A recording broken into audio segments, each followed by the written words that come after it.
Hello, welcome to RECENTERED, episode 15. My name is Gary from the YouTube channel Immerse Robot, and joining me as always is Rog, also known as Flute and Lee from the YouTube channel Dazed Netic, which you can get a link to that in the description of this podcast, either on YouTube or in the audio podcast provider you use.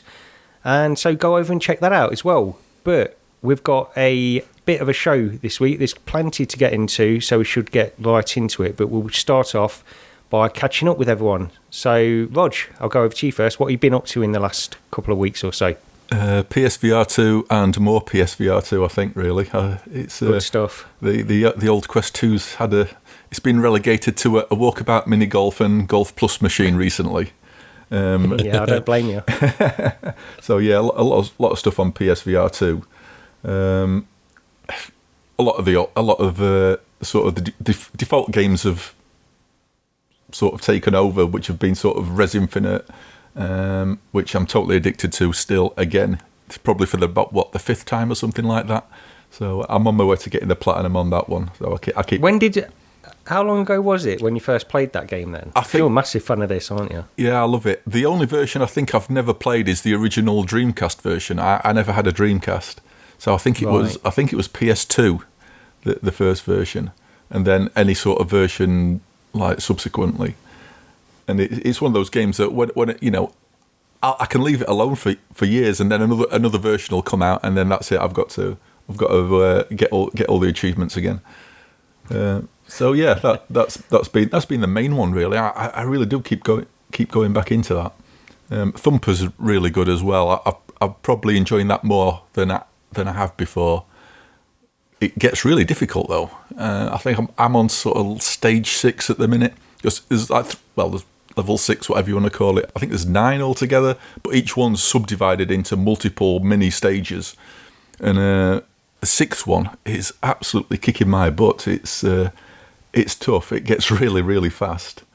But that's it's really enjoyable because even if you fail a stage, it's instantly back into that stage. There's no hanging about. It's back into it. And so it's like practicing, almost like practicing a piece of music where you just keep hammering away at that same passage until you can do it. I like the visuals in VR, but I'm not really a rhythm game fan anyway. And I know this one is a slightly different take on it because I did play this on. It must have been the original PSVR. I think I played it. Yeah. But I sort of enjoyed it. But again, it's difficult when it's just not my kind of game, I guess. I've never been into rhythm games apart from like at parties and stuff like that. If a bit of Guitar Hero or something like that, but.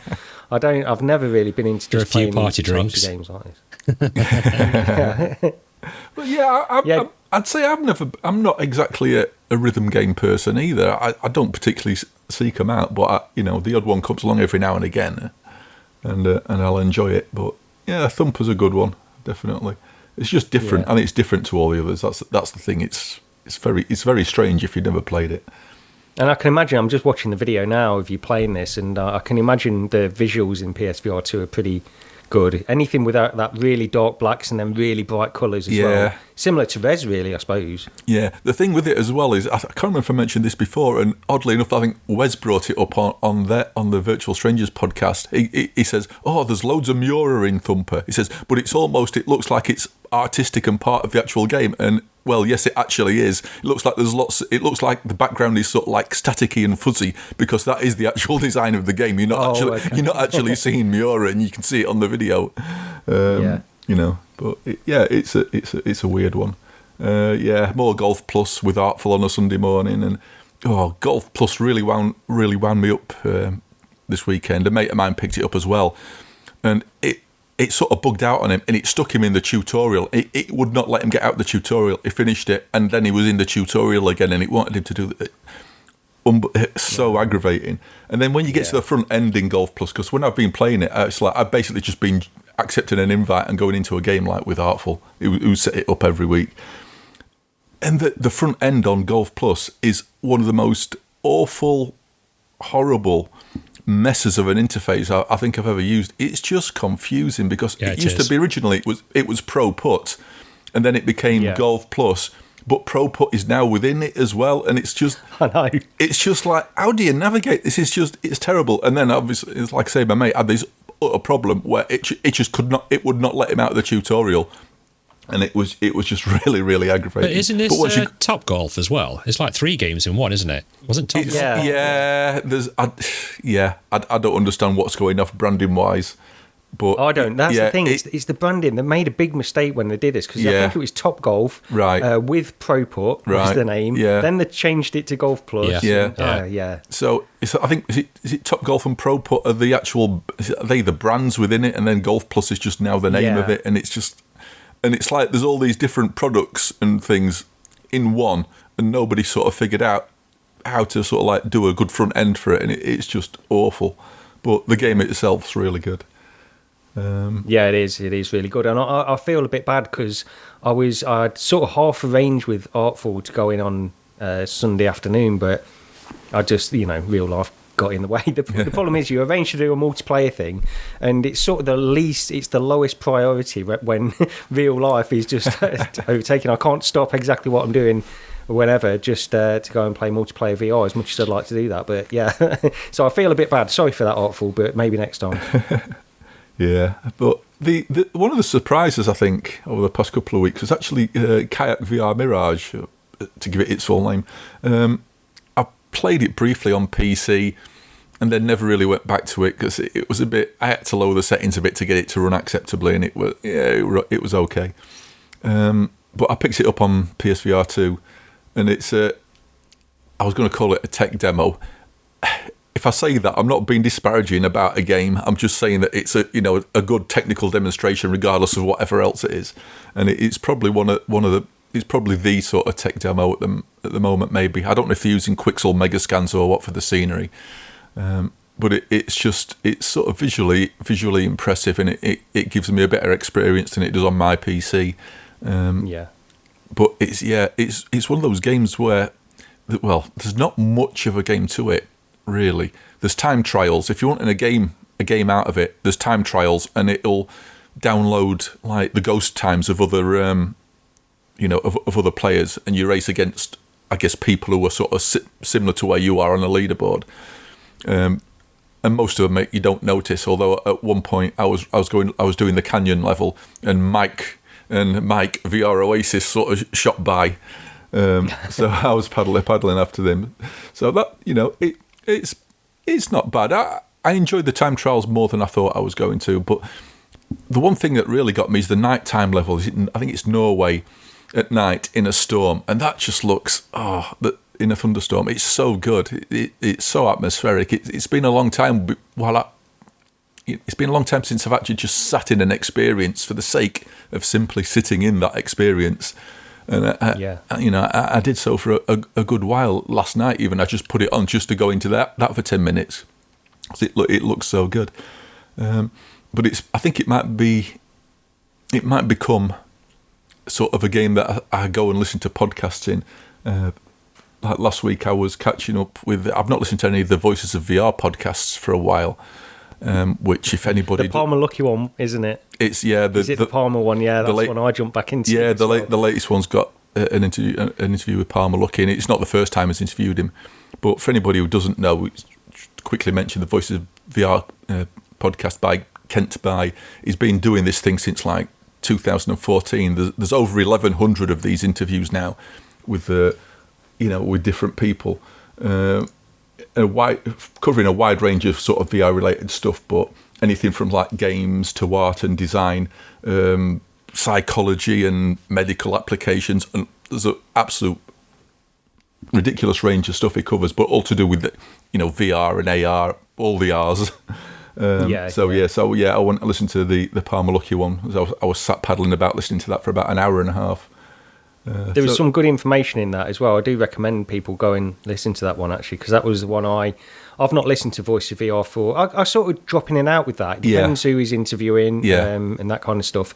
And yeah, Palmer Lucky was a really good interview, and a lot of, it just a little bit eye-opening. We knew a lot from the book, Blake Harris's is it Blake? What's Blake? Yeah, History of the Future, Blake Harris. Yeah, that's it. Yeah. So we knew a lot of the behind the scenes stuff with that, but Palmer gave a little bit more context on some of that stuff as well. So yeah, really worth listening to. Yeah, he seemed sort of quite open about talking about it as well, didn't he? In as much as he could, because apparently a lot of what happened is still sort of covered under an NDA that he had to sign. Definitely interesting thing. And I went through to have a look at some of the stuff that I'd not listened to, and there's Brad got interviewed I think the year before last as well, so I was about halfway through that one. Yeah, I listened to that one. I can't remember what he went into with that now, but yeah, because I listened to that one when it came out. So yeah, but anyway, back to what we were talking about originally. Yeah, Kayak VR. It's not bad if you like just going into a game or into something just for the experience of being in it, and maybe, like I say, you want to listen to a podcast while you're doing something else. That Kayak VR is not bad. It's not expensive either. I think it's like 20 quid or less. I can't remember. But yeah, it's a good one. Yeah, I've got it on my wish list on Steam. I've thought about picking it up a couple of times, but I'll probably wait for a sale. It's only because I do like these kind of showcases. It's like the Blue, really. I know this is completely different to that, but it's just like a showcase of VR, really. And I just like having these experiences as well, even though there might not be much of a game. Yeah. Yeah. All the need. It's always a case of all the need, isn't it? But if it just had like online real-time multiplayer races, it'd be that's all. I think that's all it really needs. So apart from that, what we've got, Tentacular. This was another one what surprised me. Again on PSVR2, and I can't remember if we talked about this last time or not. But basically, you're a big sea creature. You've got a couple of tentacles with suckers that you can activate, and you're basically helping a town out as their local sort of garbage disposal tentacle monster, really. And there's a little cute sort of story that goes along with it. Apparently it's your 16th birthday, and you found out, shock horror, that being this big enormous tentacle monster that you've actually been adopted, but also it's your 16th birthday, so go and get a job. So yeah, you basically get dumped with like picking up garbage, and it's a physics puzzle game, and it's pretty good. I was sort of quite taken with it. I'm a bit surprised, to be honest, and I don't know what else to say about it, is apart from it gives you a series of physics problems, and you go about solving them. But it's I was going to say a janky physics game. I don't mean it's janky in the game itself is, but because you've got these two great big whopping tentacles, and you're trying to pick up and manipulate smaller objects, etc. It's one of those games where it would be easy if you could just pick an object up with your hand and move it here, move it there, stack these things up, attach them together. But doing it with these tentacle arms, it becomes it sort of like it quickly devolves into sort of farce a lot of the time. So. Yeah, that's the thing. It's got sort of Ghost Giant vibes about it in terms of you're this giant entity looking down on these sort of little towns of these little people and stuff. But it's completely different in terms of like atmosphere and stuff to Ghost Giant. It's more like going for like a humorous kind of angle. But I've only played a little bit of this because my daughter's really got into it, and I couldn't see. I went in, I couldn't see if it had multiple saves or not. So I just don't want to ruin her save. That's all. So I will get into it a little bit more at some point. Yeah, but yeah, I've played maybe 3 hours of it or so or something, and it feels like one of those games where I'll dip into it for maybe 20-30 minutes at a time, just for something different. But I've been enjoying it so far. It's you good. Played that as well, didn't you, Lee? You played a bit of Tentacular. I've installed it and only put it on for like 5 minutes or so, so I've not really had a chance to get in it. I've had a bit of trouble with my Quest 2 again, so like I always do. Is your screen still messing you about? I've got a weird. I don't know if I've mentioned this to you, Gary, but when I'm playing Walkabout Golf, because I know Roger's saying he's put his Quest 2 aside, and it's basically a Walkabout mini golf simulator. That's all mine's been for years, but. In the minute I've got like some weird lighting effect, so it depends where I move my head. If I move it up, it'll sort of be light, then it'll sort of go dark. If I move it down, then light, then dark. So it kind of depends where my head is in the game. And that's only. I remember you mentioning this. Yeah, it's only since the last yeah. update to V49 I've had it. So I keep checking to see if I've got the V50 yet, seeing if that will cure it or whether it's something Walkabout's done. But I know you guys don't have that problem, do you? So no, I don't know. It's a weird when you one. mentioned it when we were playing it the other day, Yeah. I was looking for it, but yeah, I didn't see anything like that. I know what you mean because I think I've been in certain games and stuff where it's more like mods. I think where I've tried certain mods and the lighting isn't quite right with VR, and you do get that effect where you sort of just move your head slightly and the lighting in the room changes. It's like a quite contrast lot. thing, right? It's like a contrast where it's going lighter and darker in contrast. So Yeah. it's a bit weird. So what else have you been playing anyway, Rog? Go on. Yeah, sorry, I kind of butted in there with my Walkabout golf Yes, story. I know. Well, just mention we did get codes for Tentacular, by the way, so take our opinions as such. But it does seem good. I will be going back to it. It's worth checking out. Synth Riders, and probably the third thing these past couple of weeks what surprised me, because I did play this before when it first launched, and I wasn't a fan at the time. And I think it was a couple of things. First, the music didn't grab me, and the thing with music games is I don't generally mind what music's in them because it'll generally be music that I've never ever listened to before anyway, that I normally wouldn't listen to, but I will generally take the default music in a music game as the soundtrack for that game, and I treat it as such. And so like with Beat Saber, the original sort of stuff in there, not something I'd ever normally listen to, but I liked it as part of the actual game, as part of the experience. It was fine. But with Synth Riders, it didn't really grab me, and it didn't feel as visceral as Beat Saber. It felt lacking for some reason. So I played it at launch, and I've never been back to it. So PSVR2 version, again, we got a code for this, and I went into it, and my initial thought was, it's not bad. And I was enjoying it more than I remembered it. And in all honesty, I was having quite a good time with it. And I was a bit confused. I didn't know what it was. And I did go back to the Quest version later. So I think I found out what it was. But anyway, Synth Riders, I'm sure most people listening to this will either have played it or be aware of it. It's a music rhythm game. You get like different coloured orbs coming towards you. You've got matching coloured orbs as your hands. And it's basically collide your hands with the oncoming orbs. Sometimes they're connected by like a path, and you follow the path with your hand. And yeah, that's sort of it. I enjoyed it this time round a lot more, and I think a couple of reasons. First, the FOV on the PSVR2. When I do go back to the Quest now, I notice that immediate drop in the field of view. It's very noticeable, and so I think you just feel a bit more grounded when you're playing something, well, anything, in all honesty. But the thing what really got me with Synth Riders on the PSVR2 version is the haptics, or not that they're doing anything really better, but the strength of the haptics. When your hand collides with the oncoming orbs, it's a lot stronger. The feedback, the sensation is a lot stronger than with the Quest 2, noticeably so. And it just grounded me, I think, a bit more in that experience, as in like it felt that something was happening when my hands are colliding with the oncoming balls. So that just felt a lot better instantly. But what sold me on the game, and it's not something that it's going to be able to do for everything. I don't know how many of these there are in there, but I know there's a Lindsay Sterling pack, which I've not bought, but I noticed there was one of the first track on there, Underground, was actually sort of free to try, and it isn't on the Quest version as far as I can see, but it was on the PSVR2 version. But it's also what they have as an experience, which is like a bespoke background for that particular music, for that particular track.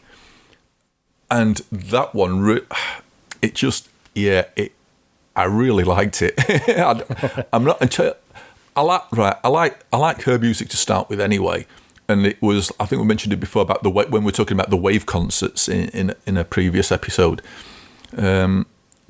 Lindsay Sterling did one in there, and that's the first time I'd ever heard any of her stuff, and I went into that, and it was really good. And the sort of the background for this sort of, I think it evokes the sort of some of the design for that Wave concert as well. So I think there's that connection there. and I just really enjoyed it. And then when I went and played some of the other stuff, like some of the sort of like the default music and the Gorillaz DLC as well, I just enjoyed the game overall more. I don't know if that just playing that one thing put me in a better mood. But it's just like it just had me thinking of if everything, I mean, it would be just too much work for them. But if everything had like a bespoke setting, that'd be absolutely amazing. But yeah, I enjoyed it. I had a good time with it, and I think I will be going back into it. So yeah.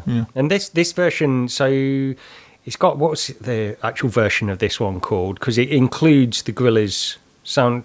Is that right, or is that still separate even in this version?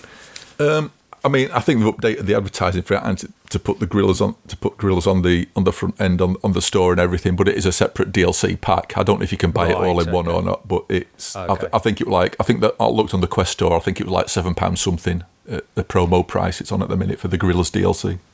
Yeah, that's the thing. I mean, again, I'm just not really into rhythm games, but I can see me picking stuff like this up because of the like just trying to get into the more like the fitness side of stuff with this. I mean, I know it's not necessarily like a really tough workout all the time, but I suppose if you go in there and you're moving and you're doing stuff, I do like the idea of picking these types of games up, and it all comes down to me, the types of music that's in there. It's got to be, I'm not like you, I can't just enjoy the music that comes with them generally. I need to. There was a game I remember, I think it was Audio Shield, where you could basically just... Yeah. It might have been Audio Shield, or it might have been another... Or Audio Surf, maybe, or something like that. Yeah. Where you could basically like import your own.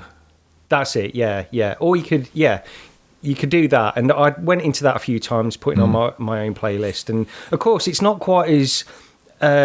because it's not as bespoke as something like Beat Saber, where they are all designed specifically. If you're not using, the mods where you can do it yourselves, create your own. They do it's probably not quite as good in terms of using those, I suppose, but it still makes a big difference just getting the kind of music that I like in there.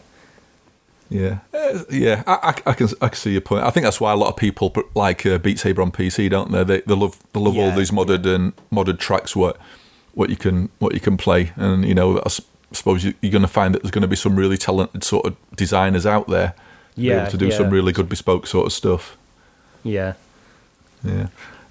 So I mean, lastly on my list is Star Wars Tales from the Galaxy's Edge, Enhanced Edition, again on PSVR 2. Been enjoying this as well. There's something wrong with me. I've been enjoying games. This can't be right. But yeah, again, I played this on Quest. Well, back at launch again, and I got so far, and then I just sort of gave up with it. I remember running into performance issues with the Quest version, especially during one of the Tales, where, I mean, it's been out this long at this point. I'm trying to avoid spoilers anyway, just in case. But you meet one of the characters iconic character from the films, and during that section, I got really bad performance issues on the Quest 2 version. I've been playing it on PSVR 2, and it's just solid. It holds up. There's no performance problems at all. And yeah, it's an okay game. I think I kind of struggle with it because I've been really enjoying it, but it is a linear sort of thing. You're given a mission, you set off, and it's a very sort of linear path. Every now and again, you'll open up into a big area, what suddenly looks like, hang on a minute, where am I going to go here? I've got choices, but you'll find you're sort of in an area what looks more complex than it actually is, and you get to the other side of the area, and it funnels you back down to a single path again. But yeah, I've been enjoying it. The combat's sort of okay. The guns feel good with the haptics. It's one of them in particular it shocked me. I'd been playing it for a while, and I think the haptics on the PSVR 2, in all honesty, a lot of the time I notice them when they're not there more than anything else, because I think it's a bit like the DualSense controller, where you had the Astro's Playroom game where it really showed off the controller, but everything else has been a bit the haptics are there, but they don't shine as much. But there's one of the pistols in the game that looks like the sort of like Han Solo's blaster or something like that. And I'd sort of ignored it because I'd been using sort of the more stormtroopery rifle looking sort of guns. But I picked one of those up and I pulled the trigger and there was a proper click, a proper resistance on it. It suddenly surprised me. But most of the haptics in it aren't quite as good as that. But yeah, it's decent. It's hard to talk about it without sort of spoiling what goes on, really. But yeah, don't go too far with that because I'm still.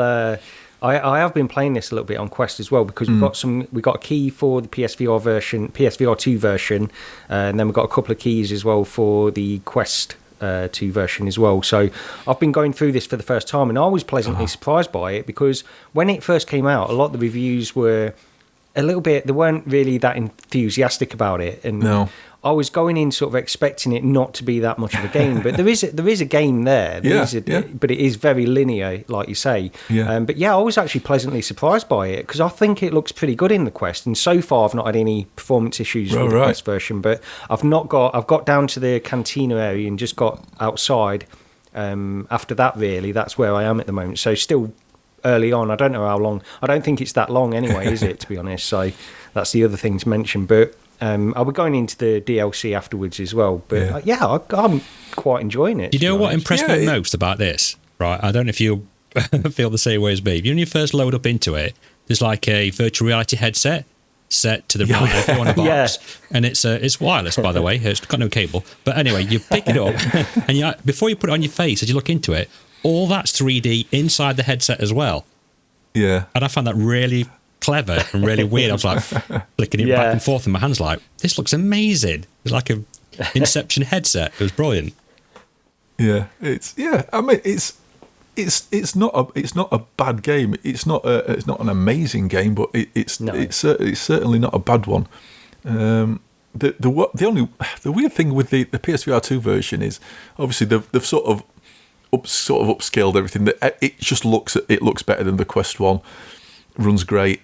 But there's a level of detail thing, and it's like, did they forget to turn the level of detail up here at some point? But sort of like extra ground detail, you can see it popping up about a metre, maybe 2 metres in front of you, and it's really blatant in places, and it's like, oh, come on, surely you could have pushed this further out, or just, it'll look better if they'd have just removed it, in all honesty. Yeah. Because it's just so, I mean, I was quite far. Well, I say quite far. I was a couple of hours into the game before I think I even noticed it. But once I noticed it, I was seeing it everywhere.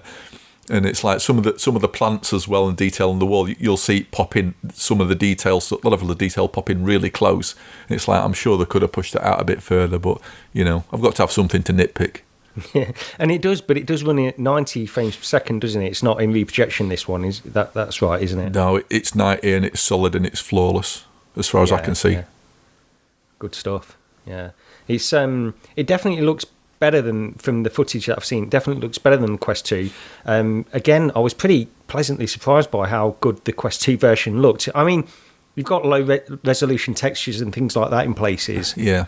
But it looked better. I think a lot of this just comes down to expectations as well. I'd heard so many sort of meh things about it that when I went in, I was quite pleasantly surprised. So, yeah. But decent enough. The only problem I've really got is if you buy this thing, it's £40. I think maybe even $50 for the PSVR2 version, and the Quest 2 version's a lot less in price. It's like, I think they've priced it a bit too much. Really, it's a bit of a tough ask. But if you're a Star Wars fan and you've never played the Quest 2 version before, then I think you'll get some enjoyment out of it. Definitely. The PSVR2 version, it does have the DLC included as well, doesn't it? But yeah, they call it like, I think it's the enhanced edition. They call it whatever. It's got the previous stuff from before, all of it in it. Yeah. Okay. Well, Lee, sorry. Let's go over to you then. What have you been up to the past couple of weeks? Not so much gaming as really, but more than anything, I've finally finished and edited that Sam and Dan Floaty Flatmates. It's took me like a month to edit. Yeah, I saw. Yeah. I'm sure some films on Netflix have been edited in less time. So I'm glad that's done and out the way. About 50 hours went into that. So yeah, I won't be doing something like that ever again. But I quite enjoyed the game. I know I didn't really speak about it much last time, but my microphone failed. This is why I think something might not be too right with my Quest 2. And, at certain points in the game, spoiler alert, if you've not played it, you can interact with each other and you can hear each other. Only I could hear Squashy play, but he couldn't hear me at all. So yeah, it made for an interesting video. I'm surprised he actually went through with all the game with it, because there's no way I would have been able to go like that, not been able to hear him. So mainly doing that, but really just some more Walkabout golf. There's most nights on Discord, don't we? We'll message and say, look, who's up for playing some Walkabout mini golf? And usually we jump in and play that. Only this time, I did some shots of the century that Rog will no doubt back me up on this, that were just can't wait to get to this, can you? You can't wait to get to this. Sat here for half an hour, like, I can't wait to tell this story. And it was like, I think the first one was like Super Pox, and then I said, oh, I should record this. And then I managed to do about 3 or 4 more, didn't I? Which was quite funny. And Roger very kindly let me record them as he sighed in the background, so I could just upload these few for the video. But no, it was really good. We had some really good times in there. And as Roger pointed out, it's weirdly when I talk that I do get better and do all these crazy shots, because when I'm quiet, I'm terrible. Yeah, I reckon you've been hustling us all this time, to be honest. Because on the video, when I watch this, we're not going to have sound on the podcast while I'm playing this on the video version, but it's the glee in your laugh as well when you get them in, and just Rog sighing immediately afterwards. It's because they're just so funny, because there's no way I'd be able to do them shots ever, even if I tried to do them again. But if people do want to see it, I'll put it up as a short on my channel so they can go and see it with the sound and of all Roger's delight at my hole-in-ones. So like that. It's definitely worth watching that one. Pro tip though, if you ever play Lee at Walkabout mini golf, just make sure he's not stood there talking and moaning about Mark Zuckerberg and distracting himself, because all of a sudden he's not thinking about his shots, and it's like, it was ludicrous. Yeah, I was on about quite a few things like the Quest Pro and stuff, but obviously we'll come on to that later on. But so just some Walkabout golf really, and that's about it game wise. Well, I did play one that I'm not allowed, unfortunately, to talk to till next podcast. But yeah, that was I quite enjoyed that. That was a good game. Not that narrows it down any, or people know what I'm talking about. Do you know what I mean? Well, I tell you, because on the 9th of March, when you are able to talk about that, there's a lot of stuff releasing on that day as well. So I suppose you can sort of narrow it down. Can't even, I suppose you could. But anyway, we'll get into that next time. Yeah. So but you've got some other stuff to talk about anyway that we were going to actually mention last episode, weren't you? You were going to get into it last episode, but take us through Geek VR. Oh. Okay, there's my sigh. You can have that as a ringtone. Right, okay, so over Christmas time, I backed a Kickstarter for the GeekVR fascia for Pico 4. Some people have been getting on okay. I know Dr. Oculus gets on okay with the fascia that's actually standard, comes with it. I find it to be a little bit hard on the face, and if anything, I get quite bad light leaks at the side. I think if you watch my video or watch PD's video when I first tried it on, I was saying, there's some weird like lines in the headset. I don't know, I can't stand what they are. It's like some weird glitches, but it was actually the reflection from the lights behind me. So I ordered the Geek VR after seeing the promise of how amazing it was, and it took about 3 weeks or a month to arrive, and I will give them the dues. They do send out regular updates, keeping you updated, and even one of them said, we've had issues manufacturing the halo part, what goes above your head, so we've just like incinerated 1,000 of them. So I thought, that's brilliant. So if they're doing that type of thing, then they're definitely going to be up for quality control, and this is going to be absolutely perfect when I get it. However, oh God, I really don't want to get into this. Right, when it arrived, I even put on Twitter, right, Geek VR's here, can't wait to try this out. And straight away someone commented, you're going to be disappointed. So I was like, oh no, really? So when I took it out of the box, it comes with actual 2 fascias. I think one's a super thin one, and then one's just slightly thicker. Now, the problem I've got is the super thin one, it is that thin when you put it on and you tighten the headset up, the lenses touch the top of your forehead. I mean, there's being close to the lenses and getting that FOV, and there's being glued to it. I thought, what's that force on top of my head? And it's the lenses touching my forehead. So that's a no-go straight away. So when you put the second one on, it's not thick enough. It's hard to explain. It doesn't curve around to the curvature of your face on the side. So when you put it on, you've still got light leaks. So what it seems to me like they've done is they've realised this, and what they've included it is like 2 chicken fillet strips that you put on each side. So you put one on the left side and one on the right side, so it bumps it out a little bit more on the fascia pad. Now that'd be all well, but it doesn't stick. There's no Velcro on top, so it doesn't stick to the back of the actual pad that's there. So they just like flap about and there's a gap. And even when you've got it on your face and you tighten it up, I still got light leaks between those. Oh dear. So yeah. Doesn't sound good. No. So the whole purpose of picking this thing up anyway was to stop light leaks. Like do the job, yeah. Yeah, and all it does is give you more light leaks. The thing what I did like, which I don't know if any other people have mentioned this, was that the halo part that comes with it is it clips in and fits to the top of your forehead. That was actually quite all right. I didn't mind that at all. But I don't really have an issue with the strap as such. Anyway, it's quite comfy, the back of it headset and the strap on the top, because I use a Studio Form Creative VR pad that goes across the top of your head, and it like relieves some of the tension there. But yeah, no, it was awful. And I was just I think at the time people were putting reviews out and saying how good it was, and I was like, oh come on. It's not. It's awful. And like even in the comments of these people's videos, people were like, nah, I just refunded it straight away. But I will give them the dues, because I did hammer them on Twitter because I was really annoyed at how bad it was, and they just said, look, email us and you can have a refund. So I did that, and then they gave me an address, and it was a warehouse in Liverpool. So I thought, if they've hired a warehouse for returns, then I take it they are expecting a few back. But they did offer me a full refund, or I could wait a couple of months, and they are releasing like an enhanced version of it. So it looks like they've realised the problems with it. But yeah, I did return it, do you know what I mean? But I mean, they did give me money back within a couple of days, so I will give them fair dues for doing that. But it's not the cheapest thing in the world either, is it? No, it's like, I think it's, I mean, I got an early bird discount type thing, so like 48 or 50 pounds by the time you take into account, you know, the conversion rate and the tax.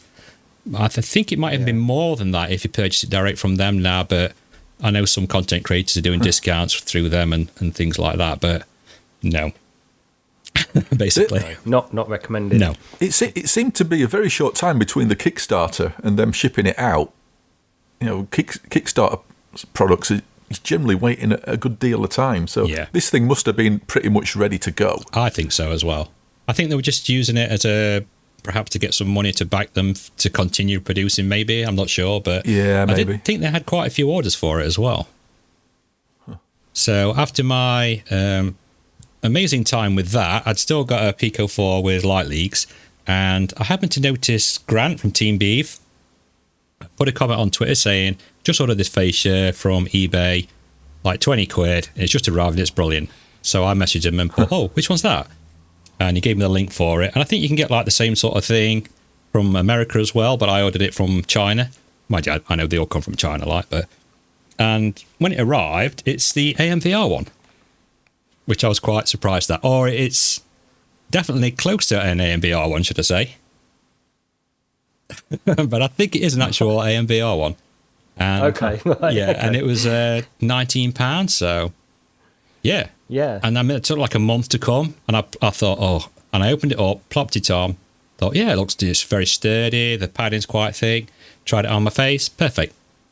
Yeah, job done. That's it. Simple as that. Yeah, simple there's as your that. review. So just got to show, but this one's definitely a lot more thicker in the plastic before you get to the pad, and it curves around a lot more of your face. Something that the GeekVR just didn't do. It does, yeah. I'm just looking at the images and the video of this one that you sent over as well, and it looks like it sticks out a little bit further. Is it? Yeah. Does it affect field of view or anything like that? I think it may knock a tiny little bit off from what I can tell. I mean, I've tried it back with the normal fascia and this one, and it may put you just slightly a bit further. But it's nothing that... I mean, I had an hour and a half gaming on it, and I couldn't really tell any difference now, apart from there was no light leaks. Yeah. Actually, yeah, on the video you can see it's still pretty close to the lenses anyway, actually, within it. So, yeah. So, there you go. AMVR, that's the one, is it? Yeah, that's the one, near yeah. enough. But, I mean, like I said, I got it... Well, I think it is that, but I got it from... Yeah. I tried to get it from the MVR store, but they're like 45 quid, and they were sold out. I mean, I think you can get them on Amazon as well, but... Yeah, go eBay, dudes. There we go. Okay. Is there anything else you wanted to mention this week, Lee? No, that's it. That's my entire story. That's it. Okay. Well, I'll quickly get into some of the stuff that I've been going through this past couple of weeks. I've actually been sort of dipping in and out of quite a few different things, really. The first one I wanted to talk about is VRickey, which is an App Lab game. We got sent a key for this. And this is so it's a Quest 2 game, of course. It's on App Lab. And it's a game where you have to sort of direct this little spaceship through a maze, really. That's what it is. And you do this, you direct the spaceship by actually moving your body. You take steps from side to side, and then you have to clear the path through this maze by shooting blocks and various other obstacles and things like that. And honestly, that's pretty much the game, but it does play on that theme a little bit as you progress through. Now, I've not played a huge amount of this, but I wanted to mention it because they did send us a key and they're trying to promote it, and it's not a bad game at all, actually, once you get into it. And you can watch a trailer of this, actually. I'm showing this on the video version of this podcast. And you can pretty much get a decent idea of what the game is anyway, just by watching the trailer and just watching a little bit of gameplay. And the thing I will say is that you do have to have a little bit of room scale available. You need to have a bit of room around you in order to play this, because of course you're taking side steps to navigate this ship through. And you can shrink the maze down, so it means that you don't have to sidestep quite so much, but you still do need a little bit of room around you. And when I dipped in very briefly and I thought, I'm not really enjoying this that much. But then I set aside a bit more time and I wanted to give it a fair chance. And actually, I enjoyed it a little bit more that second time. I would like if they had a bit more of a spectacle in this. To me, what they're doing, you see in the background, you've got all these weird landscapes or these weird environments around while you're playing this relatively simple game. And I just wish they had a bit more of a spectacle around that, but also within the gameplay itself. They have these weird robot dancers that you can turn off, and I turn them off because you can turn them off. Yeah, you can turn them off because they were annoying me. Yeah. They were just like, I don't know why they were there. I don't know what part of the game they were supposed to really represent or anything like that. When I was having a go at it. Yeah. So they have these robot dancing. You'll see in the footage I'm showing here, actually, that I've turned them off because I just like the environment that's around me anyway. But what I'm talking about really, a bit more spectacle, is like when you shoot these blocks or these other obstacles that are in the way, and the footage I'm showing here, it's sort of very early on in the game. So it does progress a little bit more, and you've got more variety in the gameplay than what I'm really showing here. But like a bit more particle effects or something just to make it feel a bit almost like a Tetris effect kind of display around it. I think that would make a difference just to keep people a bit more engaged. But I don't think it's bad at all, and you can get a pretty good idea what the game is anyway just by looking at the trailers. But I think maybe like it's not the easiest game. I was almost going to say maybe like younger kids would enjoy it a little bit more because of the physicality of moving around and just navigating the ship through would probably make them enjoy it a little bit. But it's not the easiest thing in the world. I mean, even in the early levels, it does start to get a little bit tough because it's quite difficult to really get precise with your body movements in this ship to get them really synced. Is what I found anyway, and maybe I'm just not that good. But I was a lot better the second time than when I first went in. It just didn't click with me at all. So there's probably a little bit of practice that goes into that. But I did want to mention it. It's worth checking out. I think it's £10 on App Lab. So yeah, I mean, I don't know. I don't know if I personally would pick it up, but I can certainly see the attraction of it for some people.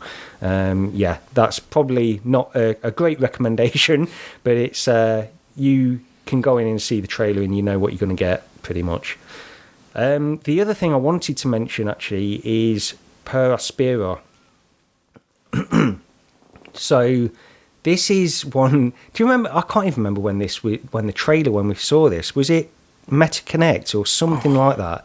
There was a few different trailers that were announced at the same time, and it must have been around that time. And this one just stood out to me, Aspera. It's a real-time strategy game where you play this AI where you are sent to Mars and you have to oversee this colony and then eventually terraforming of Mars. And we don't get too many real-time strategy games in VR, and certainly not that many on Quest as well. There are a few out there, and some of them are pretty good actually, but I do like this genre. And actually shout out to Rough Talk VR podcast, because they did a review of this, and that was what actually tipped me over the edge to picking it up. Because although I saw the trailer of it and it interested me, I was always a little bit turned off. I started reading reviews of it, and people were saying how complex it is, and it's like a proper real-time strategy. It's a port of a PC game, so it's not sort of a lightweight strategy game at all.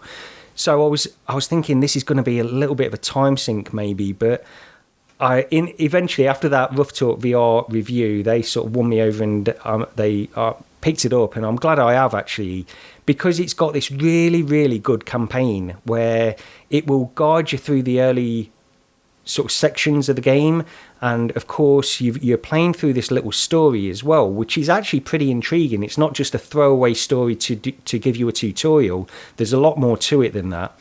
And so yeah, I'm having a great time with it again early on, so I've been jumping in and out of a lot of different stuff. So I've played about an hour of it so far, and I would also just want to quickly say that the VR implementation of this, considering it's a port of a flat game, is one of the best, really. They've not took any shortcuts in terms of, it feels like a native VR game in terms of all the mechanics and how you do everything. So yeah, I'm really impressed with it so far. And the one thing I'd say is the graphics are not the best. That's it's not quite as impressive in the draw distance. You see these buildings that you started to build around the planet sort of pop in as you move over the surface. So I would like a little bit more of a draw distance, or maybe a little bit more maybe like post-processing or something on the graphics. It just doesn't look that impressive, but as a raw gameplay, I think it's it's doing a lot of stuff right, and it is quite complex, but it guides you through, and it's not it's not beyond learning pretty quickly the basics at least, and it does progress. So yeah, I wanted to mention that one because I'm having a great time with that, and I'll keep playing it. And so the other thing is Cyberpunk 2077. So there was a LukeRoss mod that came out a while ago for this, and recently LukeRoss has released the alternate eye rendering version 2 VR mod. So traditionally the way he got his mods to work in VR was that he would transition between left and right eye rendering in order to give it sort of a 3D effect. And the downside of that was that in games like GTA 5, for anybody that played the mod of that, you'll notice that it'll have like this kind of reprojection, kind of blurring or ghosting as you're playing through it. And so what he's done is he's improved this mod, and this is the version 2 of that. And I tried it in Cyberpunk, because you can't really get GTA 5 to work anymore. Honestly, it's Take-Two have told him not to release it anymore, and there are apparently ways to get it working, but I'm struggling to do it. So Cyberpunk is the other one I was really interested in, and I went in to try it. The mod itself is really impressive. You don't get any of that reprojection, ghosting or anything like that. The downside is it's really demanding on your PC, so you need a pretty decent PC to get any kind of performance out of this.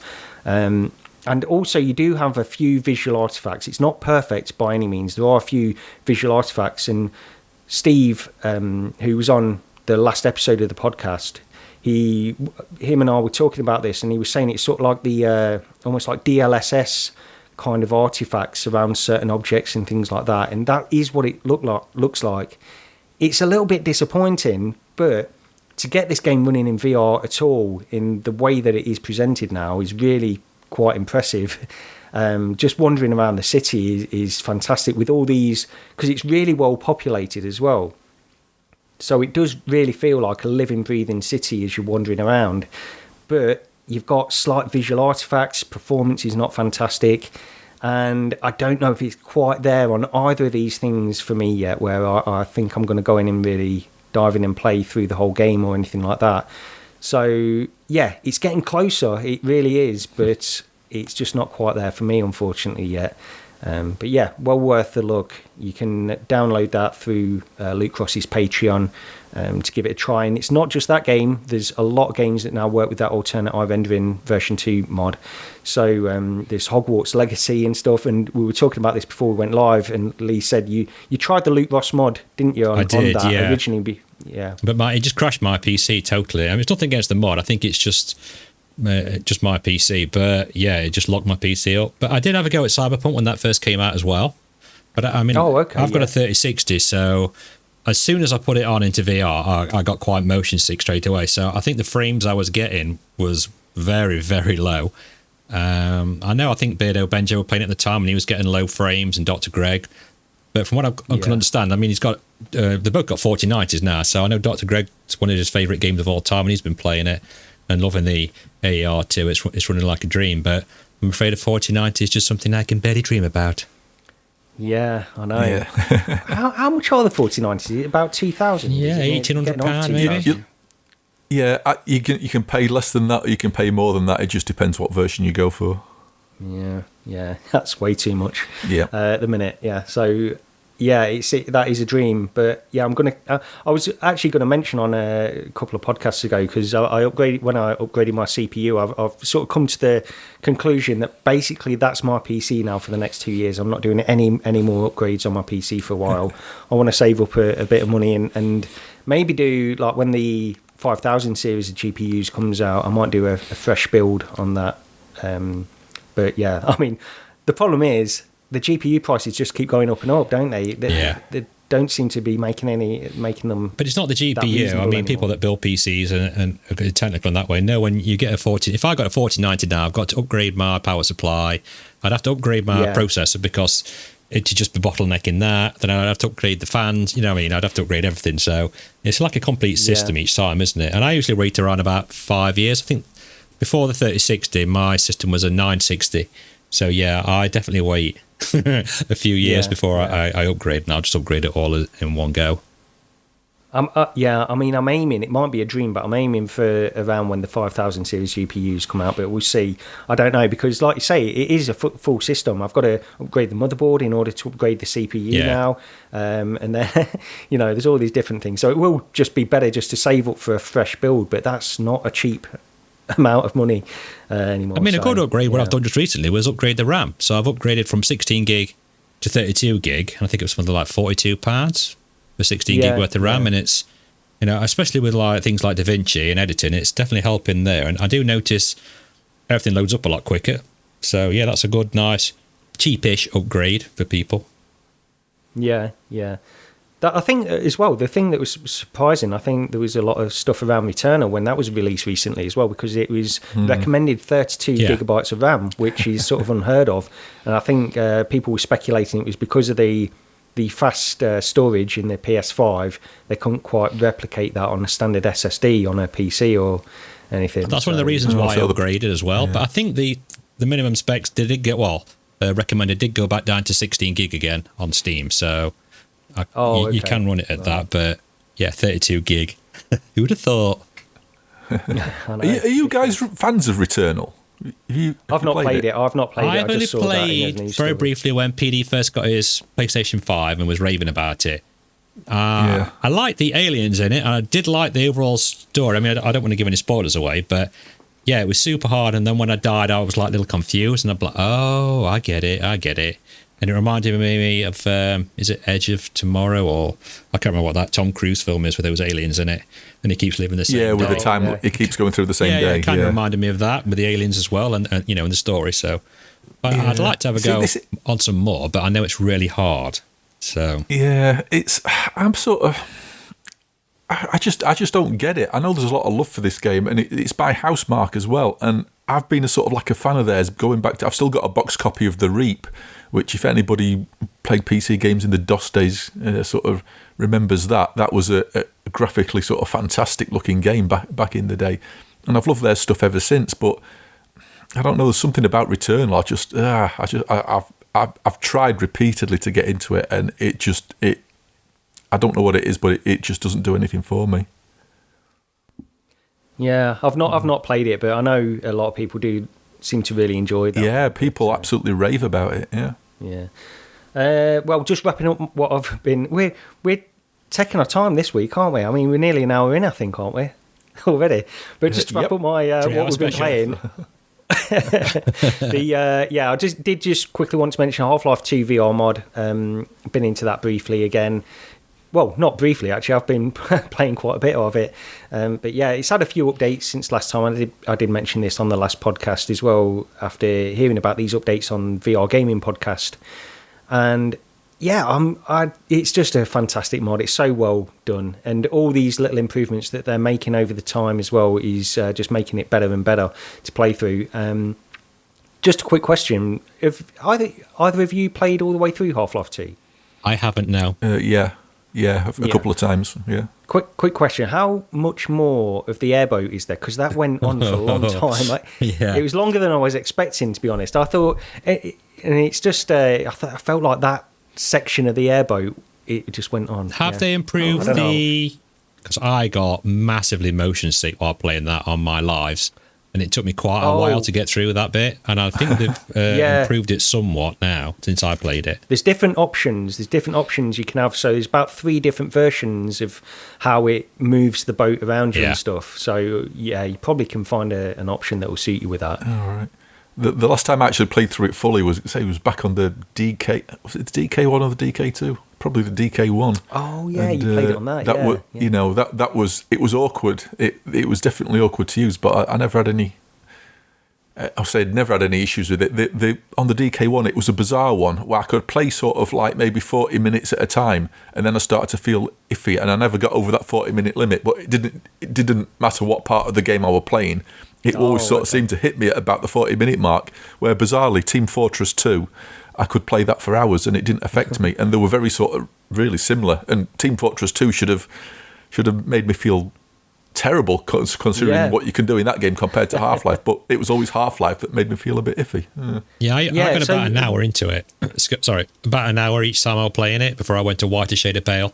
And then I had to stop and got the sweats and stuff. So yeah. I can understand it, yeah. I mean, it does go on a bit, that boat, airboat section. Is there any more after that, Rog? Do you remember? Is it just that one big... I'm trying to remember. I think once you've really got past it, I don't think you go back to it. Yeah, I'm just in Raven. I've just got to Ravenholm now. So you've not... I ain't even got as far as that. Have you not had the buggy yet? Have you got the buggy? No, I've not done the buggy yet. No. Oh, right. So yeah, well, I think once you pass the airboat, then I think that's it. You're done with it. It's onto the buggy after that. Yeah. I mean, I got a bit further than that to where you meet up with like Alex, like in a bunker and stuff, and then that's where I But then I was running like 30 gigs worth of mods on it, like graphical mods as well.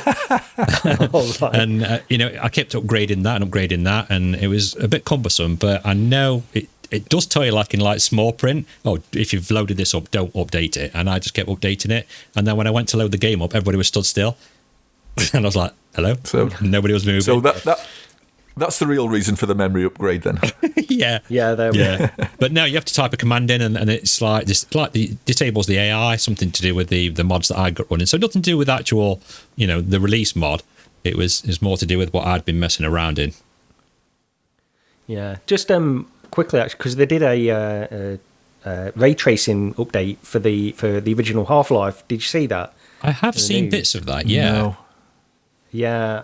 Because there's a Half-Life mod on Steam, a Half-Life VR mod on Steam, and I was trying. You can't really do it. You can't combine the two mods. You can't combine ray tracing and the Half-Life VR mod. It's old now. It's not updated or anything like that. It's a bit janky, that is, anyway. But I thought I'd go in and give it a go anyway. But yeah, I was, of course, failed. I have heard rumours that they're bringing Black Mesa possibly to VR as well. Like the fan created one that's like updated of the original Half-Life.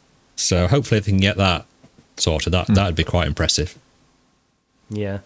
Well, the other thing quickly is Resi 7 mod as well, just to finish up and wrap up what I've been playing. I went back into Resi 7 because we'll get into a few more impressions of the PSVR2 actually. So the reason I went into Resi 7 is, of course, I wanted to just see how that was. And I tell you what, the mod is so well done. It looks really sharp, runs at like 90. I was playing in my Quest 2 and was running at 90 frames per second, absolutely rock solid, no drop frames at all. They've done a really good job on that mod on PC, but we'll talk about that a bit more. I'm not having a go at Resident Evil 8 yet on the PS VR2 or anything like that, but I just wanted to go in because it gave me a taste of what it could be like, and I think the mods are great. Of course, they're not quite up to the standard in other ways that the Resident Evil 8 on PSVR2 is in terms of gameplay and stuff like that, but yeah, really well done anyway. Well, let's get into it. So PSVR2, it's been out for a few weeks now, and we've all played it. Lee, so the day after we recorded the last podcast, Lee and I went round Paradise Decay's house and played some more. He very kindly invited us both round to play some PSVR, so I really appreciate that, because as we all know, just getting a little bit of hands-on impression on all these VR headsets just gives you a little bit of context when you're talking about other stuff in VR as well. So it was really kind of him to invite me, who I've only met him once in real life, I think, and we speak online, of course, but yeah, he very kindly invited me round. And Lee, you played a little bit more on PSVR 2 as well. Yeah. So I'll go over to you first, actually. Just what did you think? Did it change your opinions on anything from what you mentioned last time? It'll sound like I'm nitpicking. That's my new favourite word, by the way, in the VR community, nitpicking. But I had a quick go on Horizon Call of the Mountain Climber, and sorry about that joke lined up for ages. Right. Yeah, I quite liked it. I thought it looked visually, it was really, really good. The only thing that I had a problem with, well, one, when Gary passed the game over to me for me to have a try, it left me hanging off a 300-foot clip, and I immediately fell to my death. Yeah. So that frightened me. But yeah, the reprojection on it's awful. I think it's some of the worst I've ever seen when you move the right thumbstick. And I thought I wouldn't be able to play it like that. I'd have to put it on snap turn if I did play it. But I only got a little bit. I'll tell you what I did really like is when you pull the bow out and you pull the string of the bow with an arrow, you can feel it, the haptics in your controller, like sort of tensing up. You can feel it vibrating as you pull it back. I did really quite like the look of that and how it felt. Do you know, I've seen a lot of people say, I like how that bow feels. Do you know, I think the bow in Oculus Home, the Cyber Bow, does a better job. Really? And probably Rec Room and Valve's Lab game. I think they all do a better job with the bow than Horizon does. We'll have to jump into Rec Room and give it a try, because I've not really been into Rec Room. Well, the lab, on the lab, I remember that was one of the things that stood out to me with the haptics. Yeah. even back then. They nailed it on a first attempt. That was probably the first archery game in VR, and they got it right first time. Yeah. I mean, for me, when I first put the headset on, we went into GT7. One of the things I'll say is that I was a bit like, I think if 2 months ago, if I'd gone in cold with this headset, because back then, I think my expectations were getting more and more hyped about this headset. And I think if I'd gone in cold at that time, I think I would have been disappointed.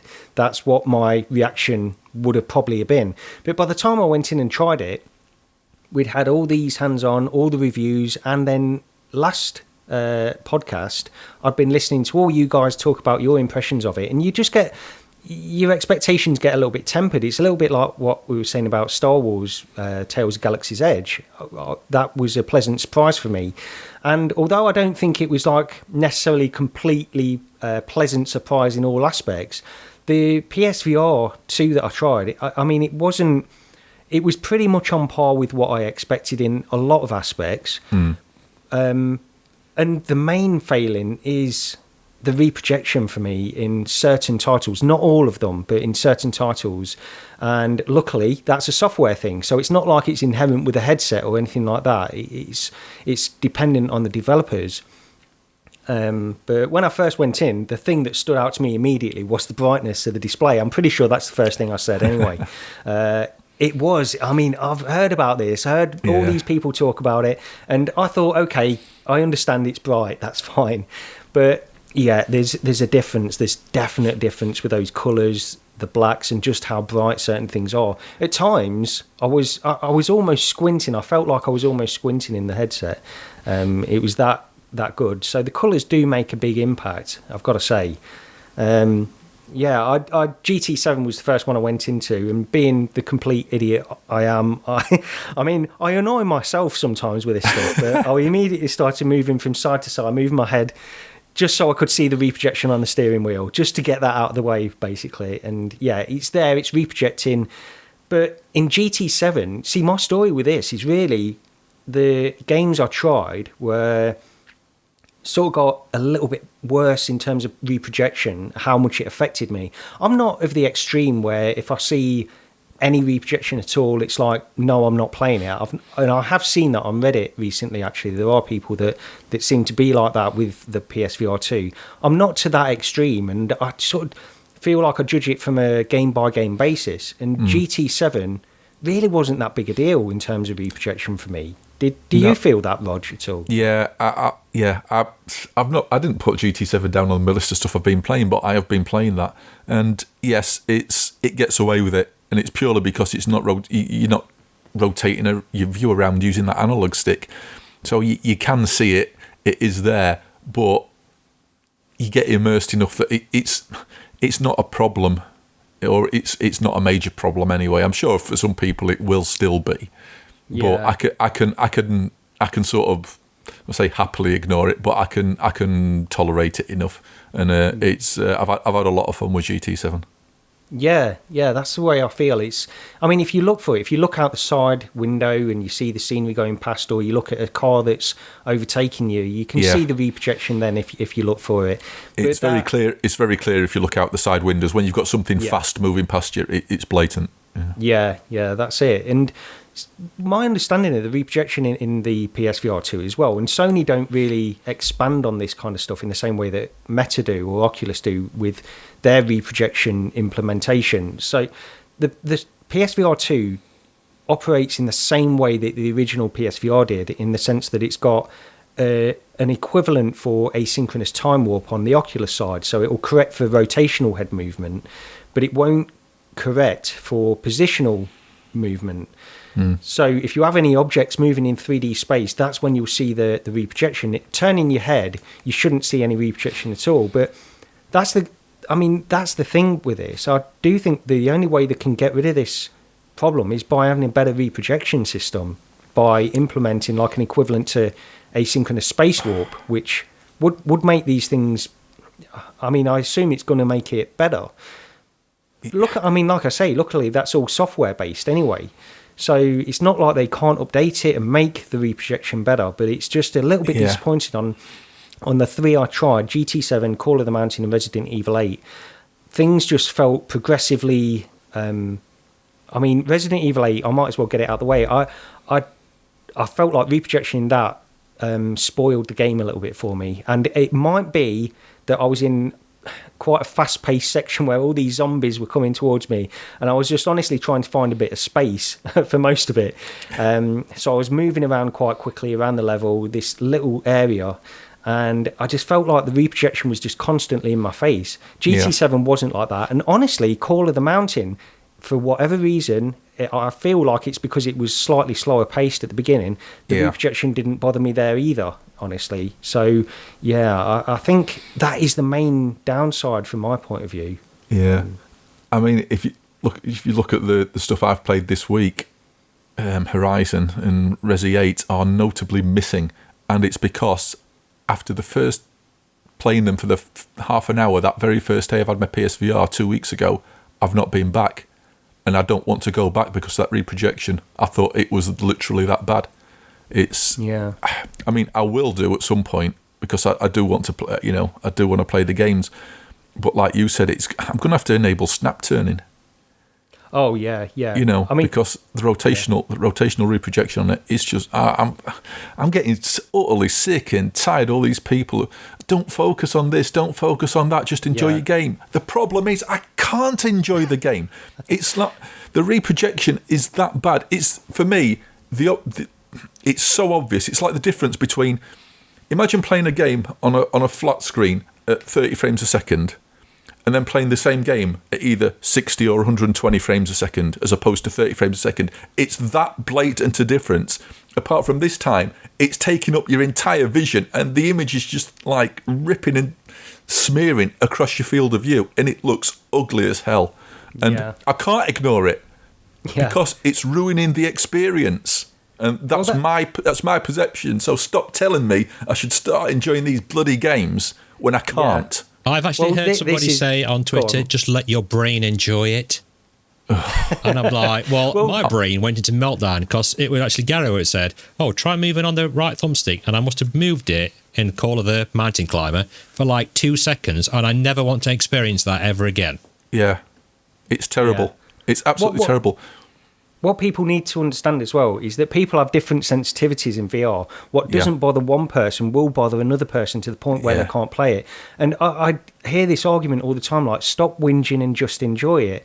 Yeah. And the issue is, like you say, Rog, it's that particular sensitivity is too much to enjoy the game. And I was thinking, like, maybe you could make the comparison of, if you said to somebody that can get past it and can easily ignore it, say to them, well, what if you had a dead pixel in your VR headset? You could probably get over one dead pixel, but if you had 2 or 3 or 4 or a big blob of them, there comes like a threshold where you literally can't ignore it, and that's the threshold that some people have to certain aspects of VR. Yeah. So I don't get the argument. I mean, first of all, stop whinging and just enjoy it is not an argument anyway. No. But also, it's not going to convince anyone. They're not going to suddenly turn around and say, oh, yeah, I didn't think about it that way, actually. I'll just stop whinging, shall I? It's, everybody's perception is totally and utterly different. Everybody's physiology, our eyesight is totally and utterly different. And a good example of this recently was PD put a video out, and I can't remember what he was playing. But it's the first time he went back into his Rift S since he's had his eye operations. Yeah. And he used to love that Rift S. He's a Meta ambassador, but he still kept using the Rift S over, say, a Quest or anything because he just preferred that headset, and he didn't have any problems with it at all. He went back into it for the first time, was it last week, since he's had his eye sorted out, and he immediately saw the screen door effect, and he went, "Oh no!" And it's like ruined the headset for him because he can see the faults in it now. Everybody's different, and it's just like. It's like with the Miura. There's a lot of people still complain about the Miura, where I hated it on the PSVR 1. I could not see anything else. Well, I didn't see anything else. I just couldn't not see it. It was always there. With the PSVR 2, to me now, it's reduced that much. It's just not an issue.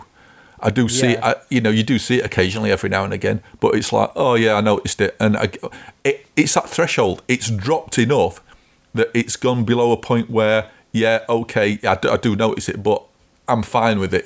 It doesn't worry me. But the reprojection, the Miura seems way better. The reprojection seems way worse compared to the original PSVR 1. And I'm wondering if it's, because it's also persistence blur. People have been going on about persistence blur as well. Yeah. And I think on the PSVR 1, I think it was even worse on that. And I wish my original PSVR 1 hadn't kicked the bucket, because I'd like to go back in and check again. But I'm sure on that, the persistence blur was bad enough that it actually covered up a lot of the reprojection sins when you were rotating. Because that always, when I played Resi 7 last year, when you rotated with the stick, it looked bad. But it looked bad in a sort of, my entire vision's blurred and I can't really see what's happening, and then you stop rotating and it's fine.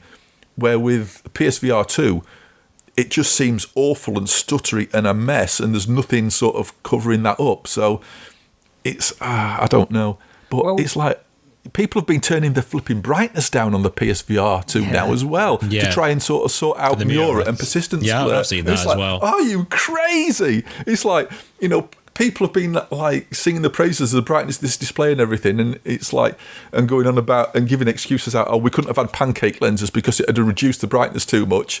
But now people who can't.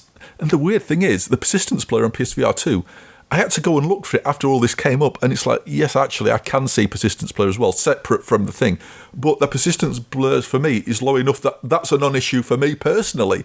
Where for like Brad, he's running it at zero. I mean, it obviously doesn't turn the display off, but you've got a 0 to 100. He's turned it down to 0. I turned it down by 25%, and I thought, oh, that's likely to look really dull. Oh, right. You know, I was going to it's ask like- you about that, actually, if you tried that, yeah. Yeah, shock horror. The effect of turning the brightness down is it turns the brightness down and it doesn't look as good. Well, on the Miura, I was going to bring up Miura because we might as well get all the bad things out of the way, first of all. I was going to start on positives, but I seem to have just gone into this little trough now. You mentioned so reprojection, and that's it. It's all a slippery slope from there. I know. Miura, you see, the Miura to me is about the same from what I remember of my original PSVR. That's what I felt like the original one looked like. I had two original PSVRs, a version 1 and a version 2, and they were both about the same. This feels about the same as well. Did anybody see Tyriel Wood's video on like the lens, through the lens shot comparison? Because I was, he came up with this idea, and I've actually seen this on some other people bringing this up as well. That the actual Miura is not Miura; it's a side effect of this diffusion layer that the display has got. Yeah. I don't. I'm not entirely convinced by that, but Yeah, I know. She commented on the video, didn't you? I think. Yeah. It's the same. It's the same. It's exactly the same effect as PSVR 1, but for me, it's drastically reduced.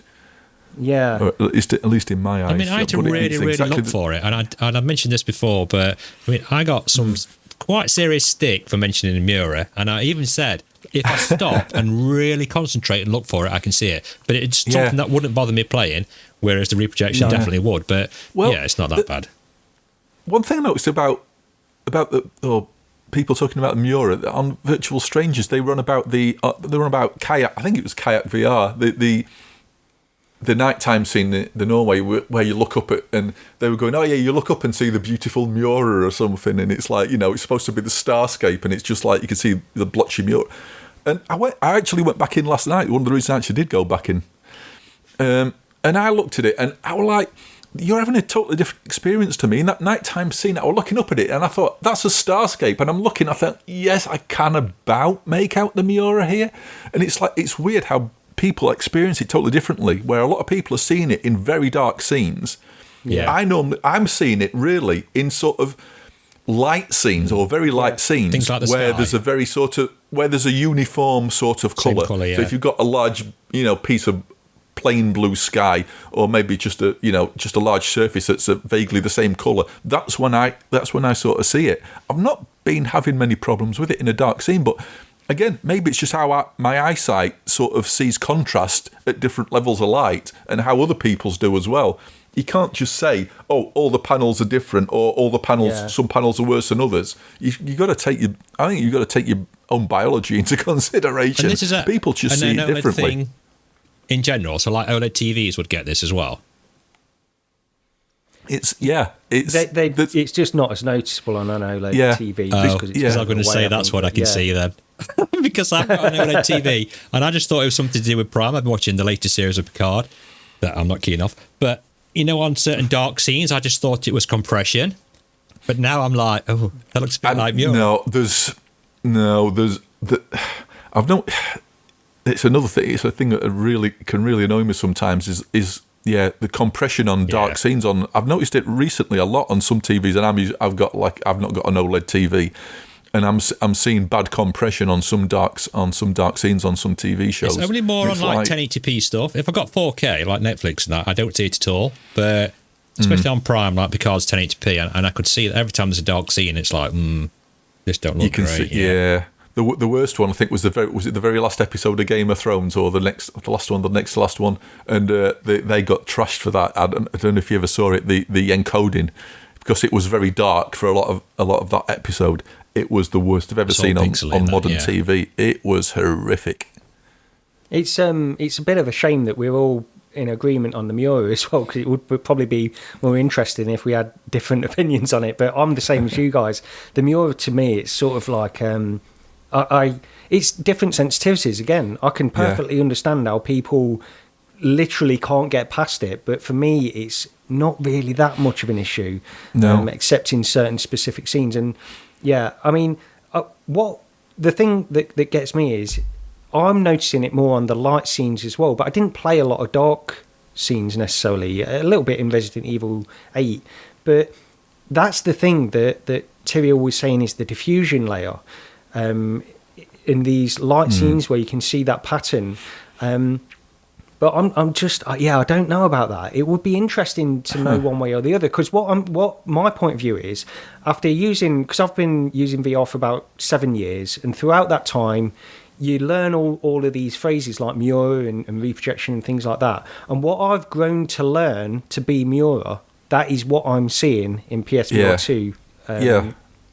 So, I mean, it would just be interesting to know which one it is. I mean, at the end of the day, it doesn't matter. It's got this visual artifact. Wherever it's coming from, it doesn't matter. I mean, the diffusion filter will soften the image, because that's what they do. I mean, I don't know if people saw if you put any, clips of my photographs I took of the Pico 4 headset stuff, but I am actually a semi-professional photographer. Not that you'd know from that. So I do use quite a few filters, and diffusion filters will just soften the light and things like that. Yeah. I mean, I think if it is the diffusion thing, I think they failed in applying something that would create an effect like that, to be honest. I mean, even if it reduces screen door, I don't know. I don't know if people would rather have a little bit of screen door than that kind of Miura effect. Personally, like I say, Miura, whatever it is, it doesn't affect me as much as it affects other people anyway. Yeah, same. I say that it's not an issue for me, really, or not a serious one anyway. Definitely not. Yeah. I do want to mention though, Call of the Mountain looks absolutely stunning to me. I mean, I went in there, and again, this is about expectation, because I went in there. I think one of the first things I said, and this is on PD's video, which I've been showing sporadically while we talk about this on the video version of the podcast. But I said, this is sharp enough. That's what it felt like when I first went in, because I've been hearing about this soft image. And when I went in, I felt, honestly, this is sharp enough. But it's like what you and Rog and Steve were saying in the last episode. It does look like, I think Steve mentioned it looks like really aggressive anti-aliasing.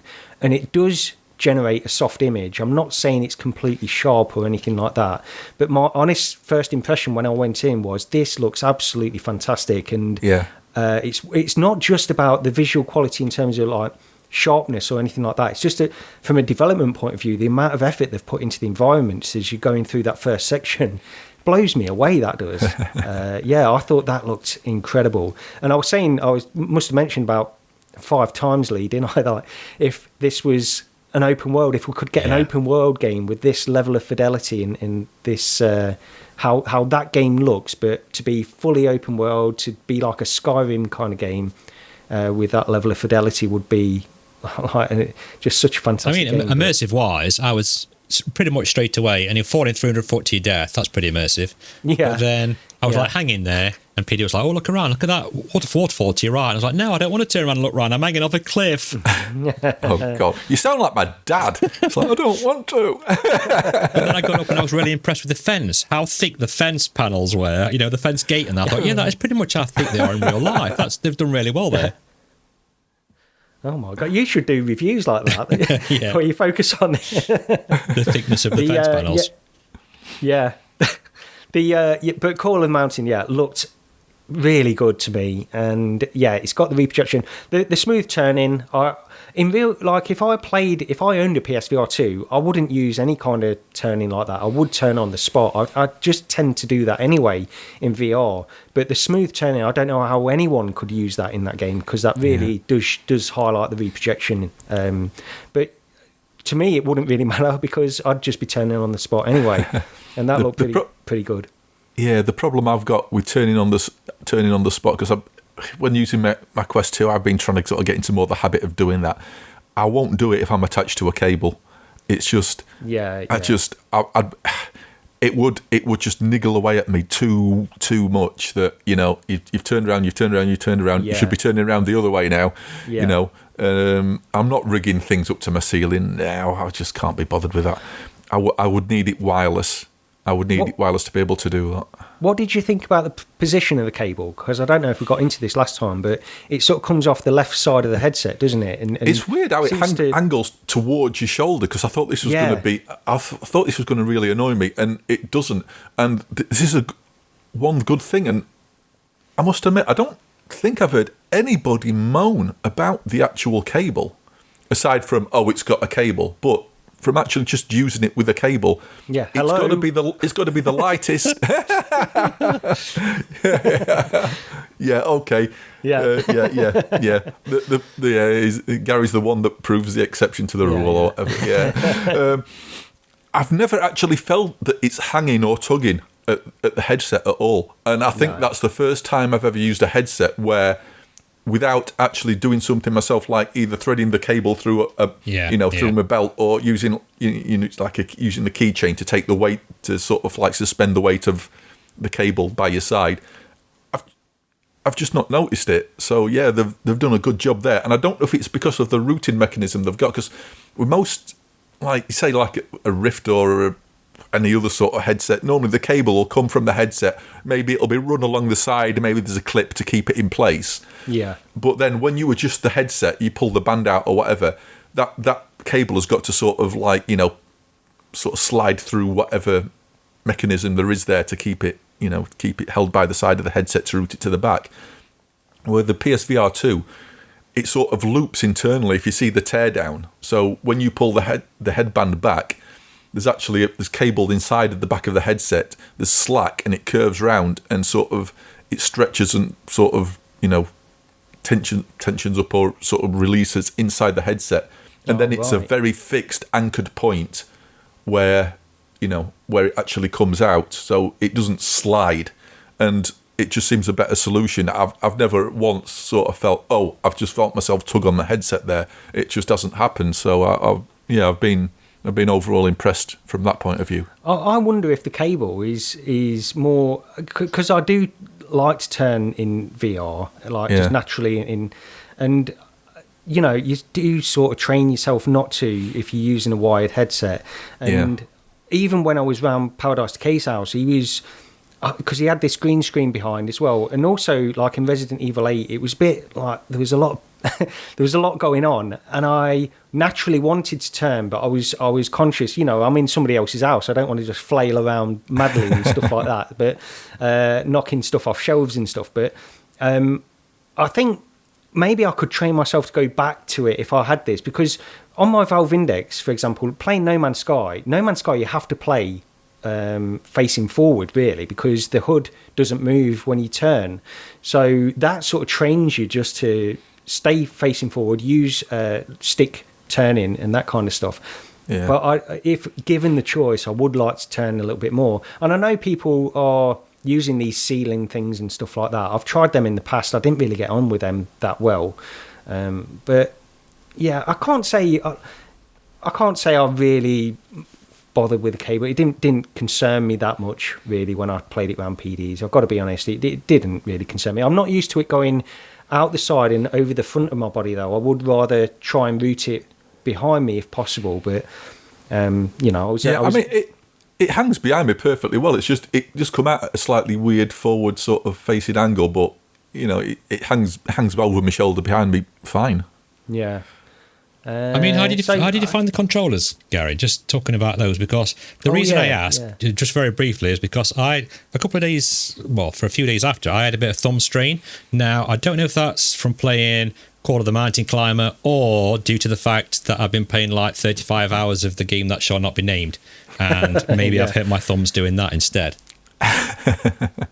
More than likely. Yeah, I didn't have any issues like that. I will say, to me, the controllers are... They're similar to Oculus Touch in terms of how they feel, not how they look or anything, but how they feel similar. But to me, they're somewhere between the thumbstick and the buttons are in a slightly off position to me. I did notice that, my thumb was having to bend back a little bit more to get to the buttons than I'm used to in something like the Oculus Touch. And I was thinking maybe they're somewhere between the Valve Index controllers and the Oculus Touch, just because the Valve Index has some really awkward buttons to get to as well. So I don't know about that. In terms of haptics, PD wanted to show me the shotgun in Resi 8 because that's apparently, really good to show off the haptics, but I didn't get. I was dying basically, so it wasn't the easiest place to begin playing the game. I must admit, from watching it, it looked, it's very hectic. Well, part of it is PD says I was terrified, and I'm not an ultra manly man or anything. If I get terrified, I'll admit it. I get terrified in VR all the time. But on that particular occasion, I was basically just trying to get a bit of space around me to do stuff, because I didn't really know what I was doing in that game as well. So I didn't know how to I did end up reloading and stuff, but like I say, then I was grabbing the knife and flailing around a little bit, but I was conscious I was in somebody else's house as well. But yeah, I mean, it's the controllers, in terms of haptics, I can't honestly say that I noticed them, but maybe it's the stuff that I tried, like Call of the Mountain and Resi 8. I didn't notice it in any like major way. I think maybe the trigger had a little bit of resistance, if I'm remembering correctly, on Resi 8. But I'm just trying to think, like when I was using the bow in Call of the Mountain as well. I don't think I noticed. It just didn't stick out to me, and maybe I'm just the kind of person that doesn't notice that kind of stuff immediately. And it might just mean it's working, that it's just immersing me more, but I'm not noticing it's where it's coming from. It's like going back to like I was saying earlier. I'm more noticing it if I play something that doesn't have any haptics than rather than actually noticing the haptics themselves. Yeah, it's one of them things. It's a bit like the sort of field of view. It's like when I start using like PSVR2, and it's like, oh yeah, this is nice. It sort of feels like maybe PSVR1, maybe it's a bit better. I don't know, but it's I used it for well over a week before I went back to my Quest 2, and it was as soon as I went back to the Quest 2, it's like that field of view was like, it was yeah, okay, yeah. I'm missing that now. It's like putting your hands around your eyes, isn't it? Like, when you put your hands around your eyes to make a pair of binoculars. Yeah, it's kind of like going back to that feeling. Yeah, people now listening or watching this putting their hands around their eyes. Yeah, I think it's like we said before on various different headsets. It's like you don't really notice the gain straight away, but you notice it when definitely. You go back to a previous headset, and it's like it's definitely I get it that. Now. Yeah, because even when I've tried the Pimax 8KX, you got a massive field of view on that headset, but I was never immediately blown away or anything by the field of view going, this is incredible, now I'm really in VR. It was never like that to me at all. And I know some people had that, but I didn't, and it was only when I went back that you miss it, really, I suppose. So I'm just trying to think. I didn't make any notes when I was going to talk about PSVR2, which I probably should have done, but I think I mentioned most of the stuff. I don't want to be overly negative on it, because there's not a lot really to be negative on. I think really my wrap up with it is it's a good solid VR headset. I don't think it's sort of next generation worthy or anything like that. I don't think it's like this is the dawning of the next generation of VR or anything like that. No. But I do think it's a good quality solid VR headset at this moment in time. And more than pretty much any other headset out there, it's going to live or die by content. I mean, we spoke about this, didn't we, Rog? And I said, if this is somebody's very first experience in VR, it's just going to totally blow the mind. And then after all the things I've said, but I mean, this is the one that I really want to succeed more than anything. More than Meta, I want the PSVR 2 to do well, because I want games. I want the best games that I can play. I don't want things to be limited by a mobile chipset. I want developers. We've got a better chance software wise with Sony than we have with Meta, definitely. And hopefully, if it sells, you see, I want it to sell enough units, and I want it to sell. I want them to report the sales figures. If it does, then they will report the sales figures, because I want to encourage like the third-party developers to come in, not just Sony. I think Sony will play a massively important role in how well they support this in terms of how well it does. But the third party is more interesting to get the possible ports to PC as well. Yeah. And one of the things I just want, I mean, I'm not going to be negative, actually. I'm going to leave that one, because I do wonder where the content's coming from for this. And I just hope Sony are going to invest money in it. That's the thing, because we're at the same stalemate situation where we need more people in it to justify the development costs of games, and yet we're not going to get more people in it unless we get the good, high-quality content in there. So we're in this circular thing yet again, and only Sony really can break that cycle by just pushing money towards it. and investing in developers and getting the games in there. And I just hope they see it as worthwhile to do that, really. Let's hope so. Let's say it's going to live or die by the software, regardless of what hardware you've got. Yeah, we'll wait and see on that. So, just quickly as well to mention, while I was around PDs, I did try the Quest Pro quickly. I just wanted to mention this because, it's not very comfortable. Like, I was only in it about 5 or 10 minutes, and the comfort's not really there. But the clarity of those lenses, you've tried the Pico 4. Yeah. Probably closer to the point where you tried the Quest Pro than I did, Lee, because I tried your Pico 4, and then I tried the Quest Pro. To me, the lenses are better in the Quest Pro. Definitely,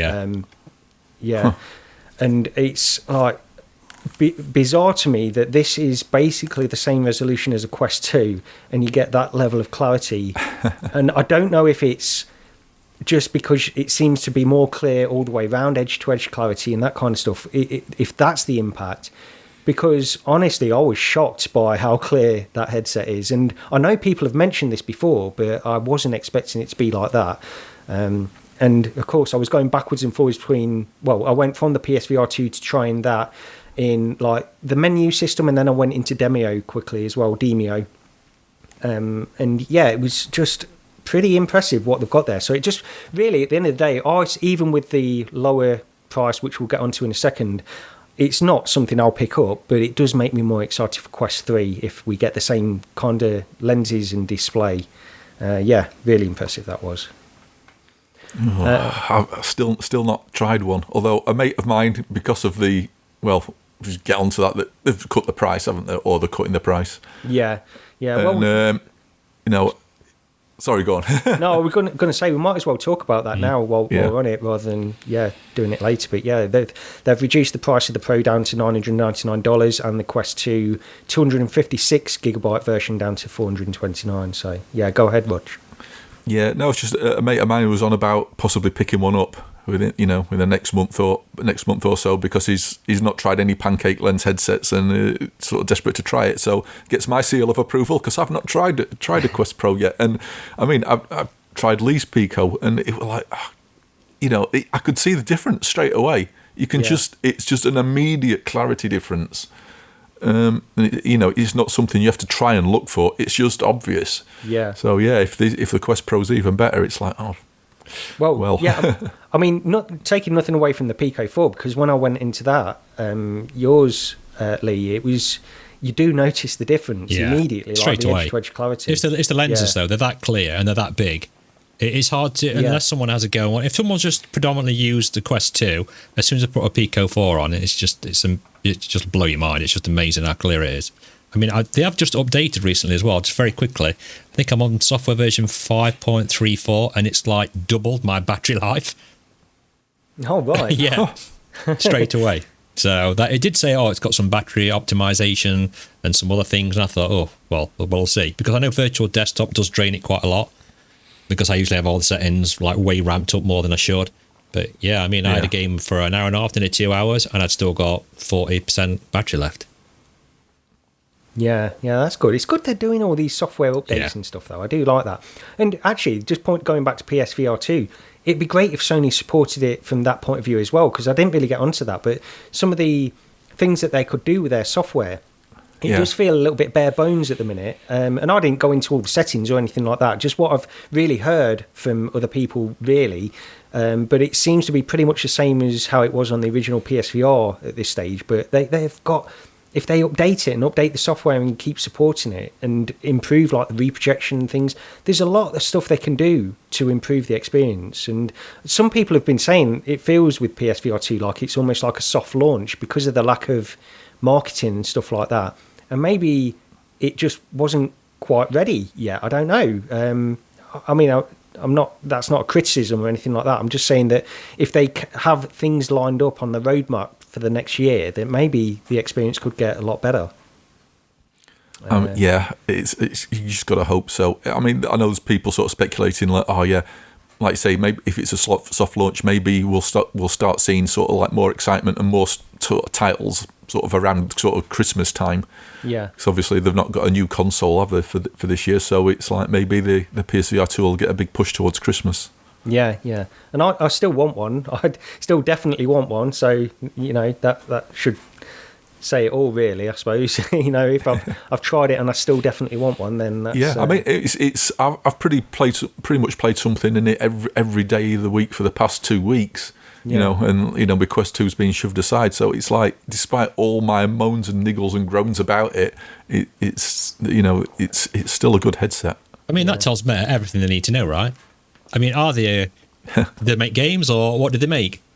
Just I mean, you're not the first person that said that, Roger. I've quite a few people I know who's got them. They've said they've not touched the Quest 2. They've not even touched the Quest Pro for the last couple of weeks. They've been playing Gran Turismo non-stop. Well, it's like that. Was it the Verge? You know, which have been saying, like, well, we've said similar things before. It's like, does Meta know it's actually a games company? Yeah. You know, it's just like that's their audience. Their audience are gamers, and they just don't seem to care. They just don't want to be a games company. That's the thing. No. And I've said it before. This transition to moving away from games, as I see it, and not everybody will agree with that, but in the long term, Zuckerberg wants to make it more like an app store for games, like Apple have an app store for games on their phone. They want the focus not to be that, and it's a shame, but the transition's not going to be good for the next few years if that is the direction that they're going in. I still think we're going to get plenty of games on the Quest. I'm not saying that, but it's that article. Yeah, I mean, do they know they're a games company? Well, they don't, because they don't want to be a games company. That's what it comes down to, really. And it's unfortunate, because the audience is they've cultivated this audience over the past 7 years, and it feels like they're just trying to throw it all away. Yeah. That's one thing they've done, though, because first it was, you need a super powerful PC to play these games. So then people are complaining that they've not got a powerful enough PC to play it. So then they make it standalone, and then people who's got a powerful enough PC say, well, where's our games now? Yeah. So it's right about it. You can't please everybody. That's the thing. But going back to... But it's also... Sorry, Karen. Go ahead, Lee. No, I was just going to say very quickly, going back to the Quest Pro, Rog, this is it, I'm going to say it now.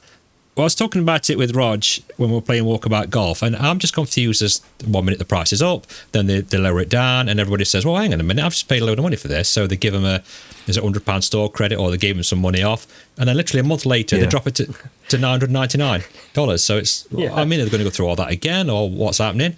Now, I said to Rog, the only thing I can possibly think of is, do you know Raiders of the Lost Ark, Gary? Bit spoiler alert, at the end of the film, right?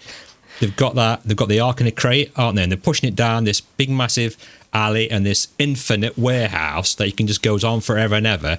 That's what I think Meta's got, full, top to bottom of Quest Pros. Yeah, and that's quite why. Possible, yeah, yeah. And they're just the masters of pivoting, aren't they, Meta? I mean, they've got to have a plan, surely, but to the outside world, it just doesn't seem that they've actually got one. They've not. I don't think they have got a plan. They're living by their mantra, the move fast and break things and stuff like that. I think was that what they had? Is like their slogan at one point or something? I can't remember. It does ring a bell, but I can't. But I'm pretty sure. Said it. I mean, with this price drop, are they trying to appeal to gamers now? Are they trying to appeal to people like us to purchase this headset? I don't know. Or because if that's the case, why not just charge that price in the first place, and then maybe more people would have picked it up instead of saying it's a business headset. To have bought it at £1,000, it would have needed to be at £1,000 when it launched. That's what I mean. Exactly. Yeah. Yeah. It's just like, but now it's like, no, it's too much. Well, why even pick it up now? Because you don't know what they're going to do next month or the month after. Yeah. How long has it been out? 4 months, 5 months, or something like that? Yeah, about 4 months, I think. I mean, it's bizarre what they're doing. And I think Boz has said something along the lines of, we're going to test these prices and keep changing things up. This is the behaviour of a bizarre company. I've never known anything happen in the way this seems to be happening. The only thing I can think is because I can't imagine they thought this was going to sell that well anyway. They must have had expectations that this is like a bit of a trial product. And so it's not going to sell that well, but we're going to get it in the hands of certain people that might start developing certain interesting things for it. Yeah. So that's what. So if the reason they're doing this price reduction is because it's not selling well, how badly is it selling? Yeah, I mean, it's going to. To me, it's going to have a detrimental effect maybe in the long term. If they, let's say, they were going to bring, speculation wise, a Quest Pro 2 out, why would you pick one up at launch? You know, you'd be thinking back in mind, well, in 4 months' time, it's going to be 500 quid cheaper. I'll just wait till then. Yeah. Yeah. Well, on that, they did. I mean, with the rumours, and there's billions of rumours going around at the minute as well. But the rumours are that they have cancelled the Quest Pro 2, didn't they? They've said that there was going to be a release Quest Pro 2, but they've cancelled that one. And this sort of plays into the news story that we've got next. We're sort of leading into one thing from another. This is great, actually, because we don't need to do the tangents. However, I do want to just quickly get this competition thing out of the way before we get onto that. Oh, yeah. We missed this. It's a bit further up. So last episode, we announced a competition. I messed up the tweet, though. All you had to do was follow us and like and retweet the tweet on Twitter, but I forgot. You got the episode number. You got the episode number wrong as well. Oh, did I? Oh God, I wasn't. Comment on it saying, just like and retweet this, dudes. Yeah. No. What we're going to do next time when we do a competition, you're in charge of it, Lee, because I've completely messed this one up. So you can do the tweet on that occasion, because I wasn't on the ball. But we've got 3 winners for the Drop Dead the Cabin, and each winner will get 2 keys for this. And I think you've got the winners there, Lee? Yeah, it was just random names that we just picked out this time. So the 3 winners are Tim Dewey 15, Sith Lord Adam, and Diego Darko VR. Yeah. Congratulations, dudes. And I will, message them. Sorry, Gary, carry on. You were going to say it. Yeah, that's it. Yeah, so Lee will contact you on Twitter or to arrange the delivery of those keys. So you each win 2 keys for you and a friend in order to play a bit of co-op. The cabin. And see if you can beat mine and Roger's time of survival. It was about 3 minutes 50, was it, Roger? Something like that? Yeah, something like that. Yeah. There you go. Drop us a comment if you beat that time. Right. So we can just go through some of this stuff quickly now. We've been going on a long time. I knew it was going to be a long show. But let's wrap up some of these other thoughts on the Quest 3, because there's been some more leaks from Alex Heath of The Verge. I was watching VR Crewcast, and Brad said that there's been some ethical leaks this time. So, well, did you see Boz? Is Boz getting a bit passive aggressive or what towards Brad? Because this time it was, I'm glad a reputable source was the ones who leaked this. Boz, sod off! You're not doing Meta any faces. You look like a total. Well, I better shut up. Yeah, I don't know what he's playing at with that, but right. So the leaks from The Verge this time were the.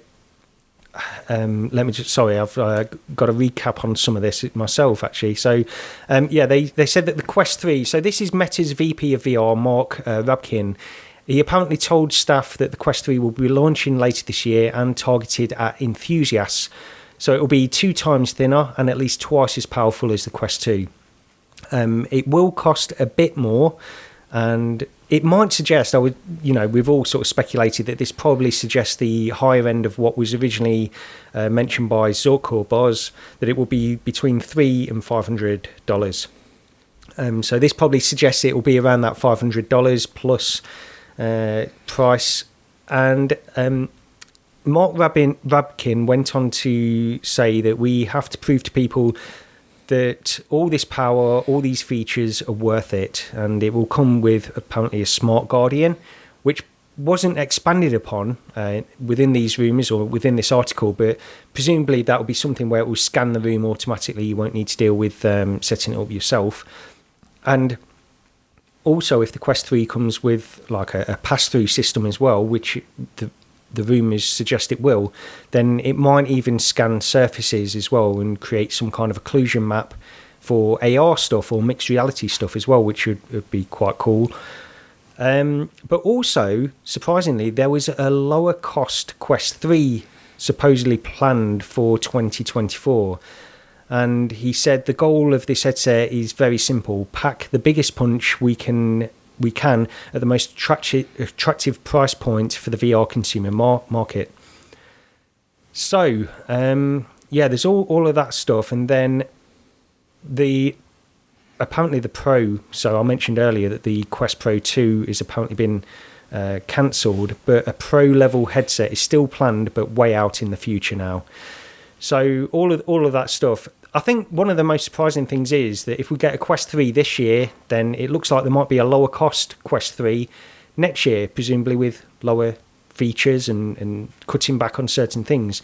Rog, what do you think of that? What do you think the possibilities are around that as well? It just seems really weird that they bring out the new one and then bring out a lesser one next year when we've still got the sort of the Quest 2 around. Why, what if we get this new headset which we assume is going to have like pancake lenses, maybe more storage, the new Snapdragon chipset, whichever one it is, their naming scheme is just I've given up. Where do you go with the one what costs quite a bit less? What features do you then suddenly cut out to get it back down to that price point? It just seems to be, well, what, why not just sort of drop the Quest 2 down? Or, is this new headset, the manufacturing of it, going to be able to cut down costs somewhere else that sort of makes it worth them doing a cut down Quest 3 rather than just keeping the Quest 2 about? It's the thing that I was thinking with this, if the rumour of the Quest 3 is that it'll have separate, rather than using the tracking cameras for the pass-through, it'll have separate 2 independent cameras.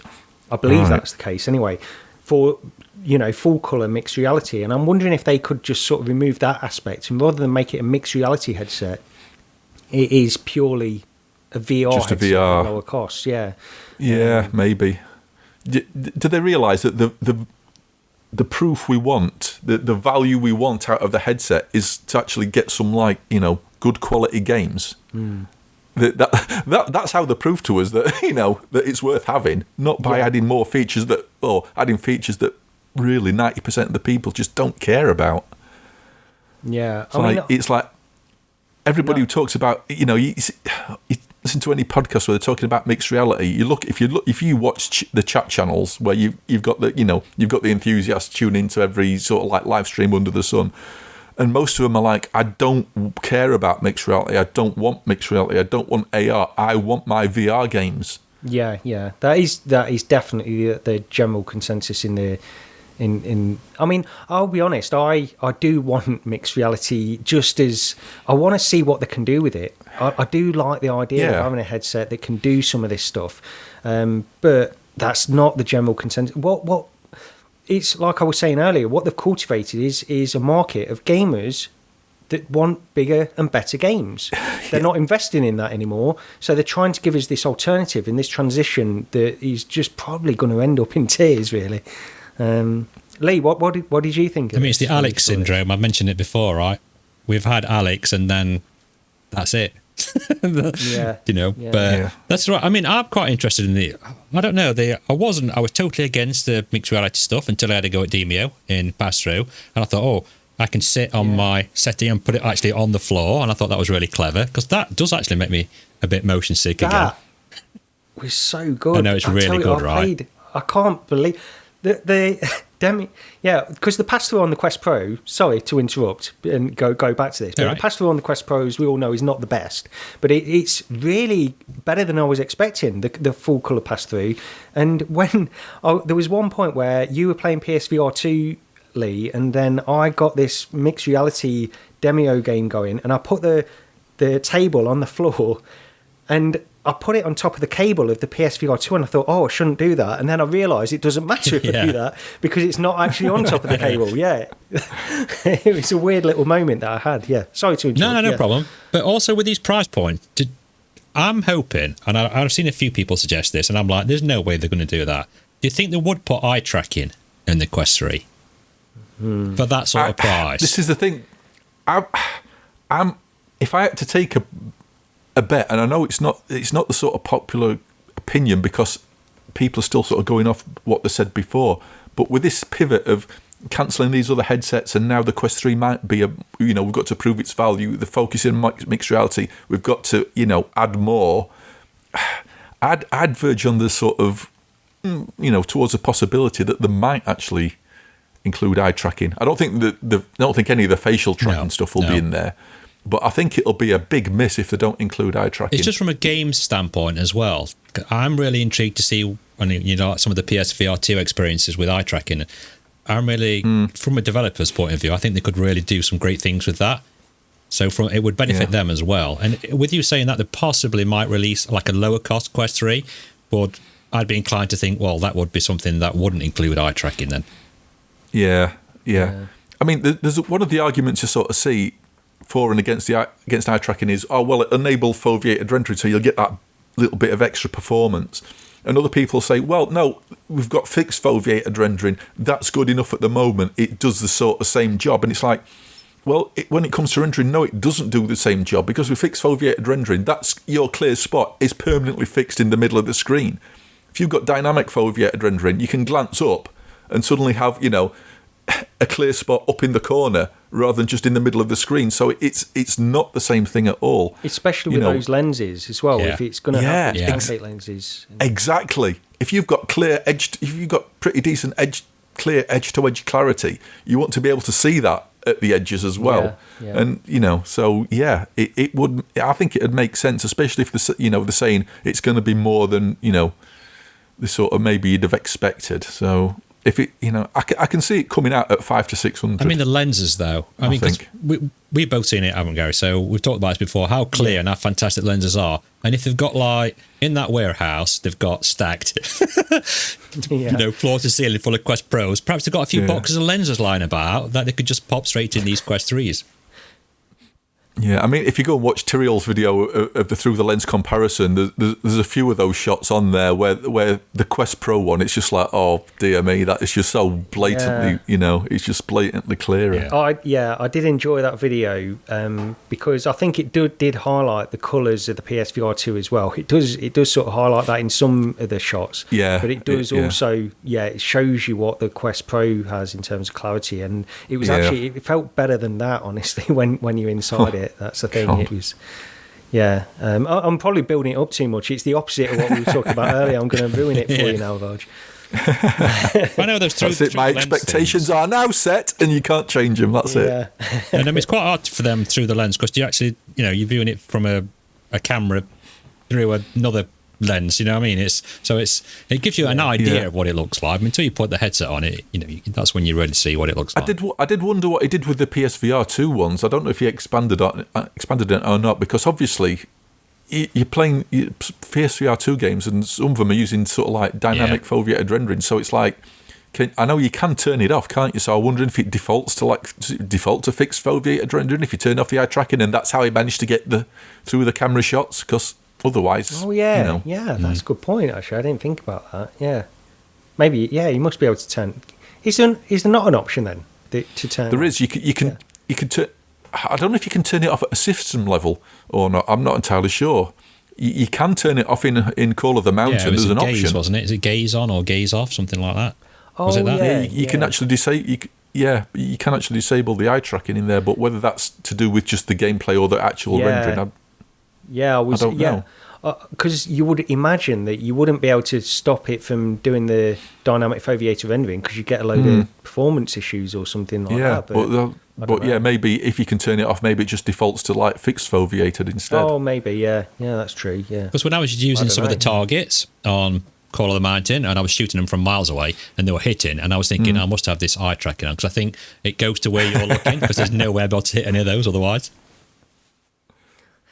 Yeah, there's definitely some assist, but at the same time, I only played it for half an hour that first day. You could easily miss. I think if you got close enough, then it'd just nudge you in the right direction. But I think I'd be different to you, Roger. I think I would play through Call of the Mountain. That would be one of the first ones I want to play through. It really impressed me, just that opening section. Maybe it gets, I can't really speak to the game itself, only really the visual quality and like as a spectacle, really. But yeah, I mean, I will go back to it, but I'm determined just to, because obviously, like I said, it's not a long game. But Galaxy's Edge, I'm going to finish that off first, and then I'll either go to like Horizon or Resi 8, because I'm not gonna cut my nose off to spite my face sort of thing. I will play them, but I think it'll have to be it will be click turning. Yeah. Okay. I'm gonna I am going to have to end the show soon. We've been going on a little bit longer than I expected, but it's busy week. There's a lot to talk about, so I'm going to rattle through these. If there's anything you guys want to talk about specifically on any of these, then of course feel free to jump in. But I'm going to go through the last little news stories. The first thing quickly is Quest Pass. This is sort of been leaked by Twitter user Shiny Quagsire, and it's seems to be like a Game Pass kind of thing, really. But there's not a lot of details. It's a tweet, and we'll see what happens with it. It's a good idea, and I think it's sort of similar to what Vive were doing with Viveport, really. But yeah, we'll see what happens with it. There's not a lot of information.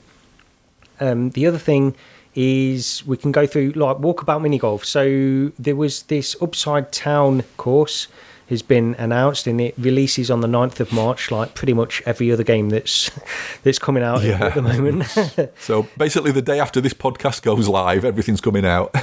That's it, yeah. So this looks interesting. Another course, really. Not a lot to say other than, Lee, you gave them the idea for this course, didn't you? I think. Well, I did mention it. Yeah, it was all down to me, guys. So thanks for that. Yeah. No, I mentioned it before when I played the Labyrinth course with the gravity in that. I was just amazed and blew away on that hole how good it is. And so wouldn't it be great if they made an entire course like this?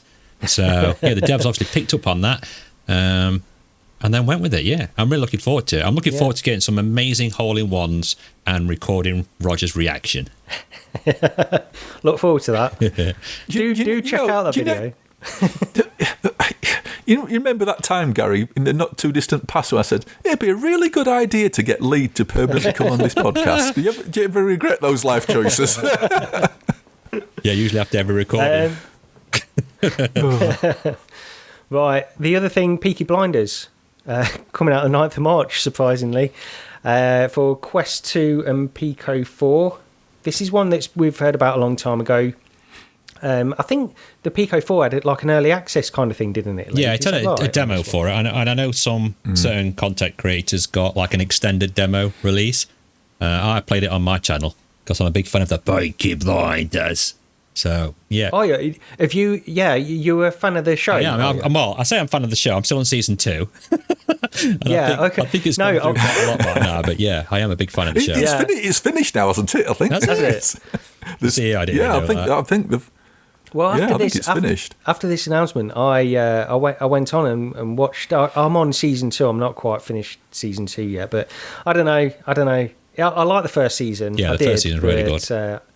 I don't know if it's grabbing me enough to keep me watching, honestly, but I just wanted to get an idea what the game might be, and I think it's given me that at least. Population 1, this is another one which we could have probably spent a lot more time on, really, but Population 1 is going free to play on the Quest 2, not on Steam, only on Quest 2 from the 9th of March. And so if you are an existing player, you might be a little bit disgruntled, but if you log in before the 9th of March, then you receive a thank you bundle of skins and credits for your account, and you receive you receive those after the free-to-play transition. Yeah, after it goes live to free-to-play, yeah. So, what do you guys feel about... Sorry, Gary, to interrupt. Carry on. No, go on. No, what do you guys feel about I've never really played it. No, because this is the type of game when I first saw it and I thought, this is a pro gamer stuff. This is going to be some serious kills. It just give me visions of playing Modern Warfare 2 where you used to get like 3 and 28. And I thought, I'm just going to get creamed on this. So I never even gave it any attention. But I know some people really do quite like it, don't they? Take it quite serious. You liked it, didn't you, Rog, when it first launched? Yeah, it's a good game. I'm not really a sort of like first-person shootery fan. Sniper rifles always annoy me. I just like they should be banned. I prefer sort of like close quarter sort of stuff. But yeah, it's decent. It's good. I had a lot of fun with it. Played it with Sean and Tyler and J-Ham as well, he's on the Rendered Reality Discord as well as probably others. And me, him, and Sean went in once, and he basically carried us for the entire thing. I think he was like a top 10 player at one point. It was just ridiculous. It's like you went in a game with him and you just automatically won. It was like, Sounds like me. I'm pretty sure that I'm like that. I'm never going to prove it though, but yeah, I'm pretty sure. Just take my word for it. The other thing, so we've got a few announcements, or well, a few trailers, not really announcements, I suppose. So, Guardians coming out on March 9th again. This is so it's for Quest 2 and PC, this one. It's sci-fi FPS, and it says it's got RTS elements. I don't know a lot about this. Does anybody, any of you? I'll go over to you, Rog.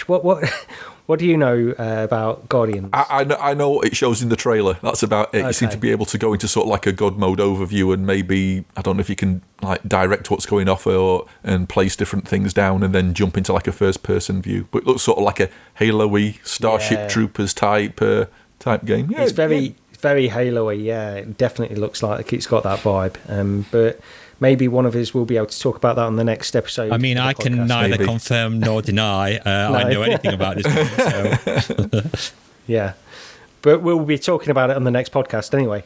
The other thing is Before Your Eyes. So this is coming out. They're trying to mix this up a little bit here. So they're coming out on 10th of March for PS VR2. I don't know a lot about this other than it seems to involve blinking. I think it's a port of a flat game, is that right? Yeah, it's on. I think it's on Steam. It's been out a while on PC, and it's basically it's something to do with you've died and you're travelling to the afterlife, and you've got to, I don't know if you're supposed to justify your, I don't know, existence or whatever, but you seem to live through your past life, and it shows you different scenes from your life. But each time you blink, it then fast forwards you to a different point in your life, whether it's like seconds or minutes, hours, or however long. It seems like it might be a bit of an arty one. I'm not entirely sure, but interesting. But yeah, uses the eye tracking in the PSVR2 to see when you're blinking, and you move on that way. I don't know if there's any other interaction beyond that. I've absolutely not a clue. No, but, I remember listening to some reviews of this when it got launched on PC, actually, now you mention it, and I think it uses the webcam on your PC on flat, and it detects you blinking through the webcam. So I'm pretty sure the only interaction is blinking, but it's like a narrative thing, really, I think. Yeah. But it got really good reviews from memory anyway, so it might be worth checking out. I mean, the thing I do, I blink quite a lot when I'm nervous, so if I've definitely been nervous playing, so I'll probably be able to speedrun that pretty well. I was just about to say it'd make for some bizarre looking speedrun attempts, wouldn't it? Just somebody sat there on camera blinking as fast as they can. The other upcoming game that we got down here is, of course, Switchback, which seems to be pretty highly anticipated. A lot of people are excited about this one on PSVR2. It's sort of a sequel in a way to Rush of Blood from PSVR 1. But yeah, will you be picking this one up, Rog? Yes, definitely. I really enjoyed the first one. It was good. It's an on-rails arcadey shooter, but it did it really, really well. I don't think it was as scary as a lot of people said it was, but then again, I think that's the same with a lot of these lot of scary games. If it hasn't got a shark in it, I'm fine. Yeah, it's I played a little bit of Rush of Blood. It never really, I don't know. I think I didn't dislike it or anything like that when I played it. I just never really progressed with it. I think I just had other stuff to play at that time. That's all I can think, really. But yeah, I know there's a lot of excitement for this one in the community because it was really, the original was really well received, and this one does look great, honestly. So yeah, see how it goes. Yeah, 90 FPS game confirmed as well. Oh, is it? That's good. Yeah. Excellent. So that's pretty much it for this week then. So we'll be back in a couple of weeks with another episode. And please subscribe to the channel, but also leave us a review on audio podcast. I say this all the time. And as you might notice on the video version, we've got that merch stuff as well. So if you want a mug, you've got your mug now, haven't you, Rog? I have got my mug. Yeah, it's sat right next to me. Yeah. Good stuff. So quality product. Buy one now. Yeah. There's your review, impartial review. So yeah. Totally. We'll see you in a couple of weeks, and we'll hopefully be talking about just as much stuff then. And we'll see you next time. I just want to quickly mention. Cheers, everyone. Sorry, I didn't. Yeah. Interrupted my cheers, everyone. No. I feel like I shouldn't really say this now, but. It was £4.50 for a tub of Bisto gravy granules at my local Asda. Gravy? I thought you were going to say coffee then, because coffee is expensive. But right, and I don't know what's worse, the fact that I'm stood there gestating and going crazy, and Mrs. Daisy's like really embarrassed because I'm there stood there shouting, I'd sooner have my Sunday lunch dry and just neck pints of water than pay that for some gravy. Quite right too. But yeah, that's it. So yeah, sorry, Rod, carry on. No, it's fine. Sorry, dude. It's fine. No, thanks for listening, everyone. And you can. Yeah, he's done it again. This is, Bye. So go away. Yeah. Right. Okay. Anyway, we'll see you next time. Thanks for listening. Thanks for watching. Goodbye. Cheers. Take care.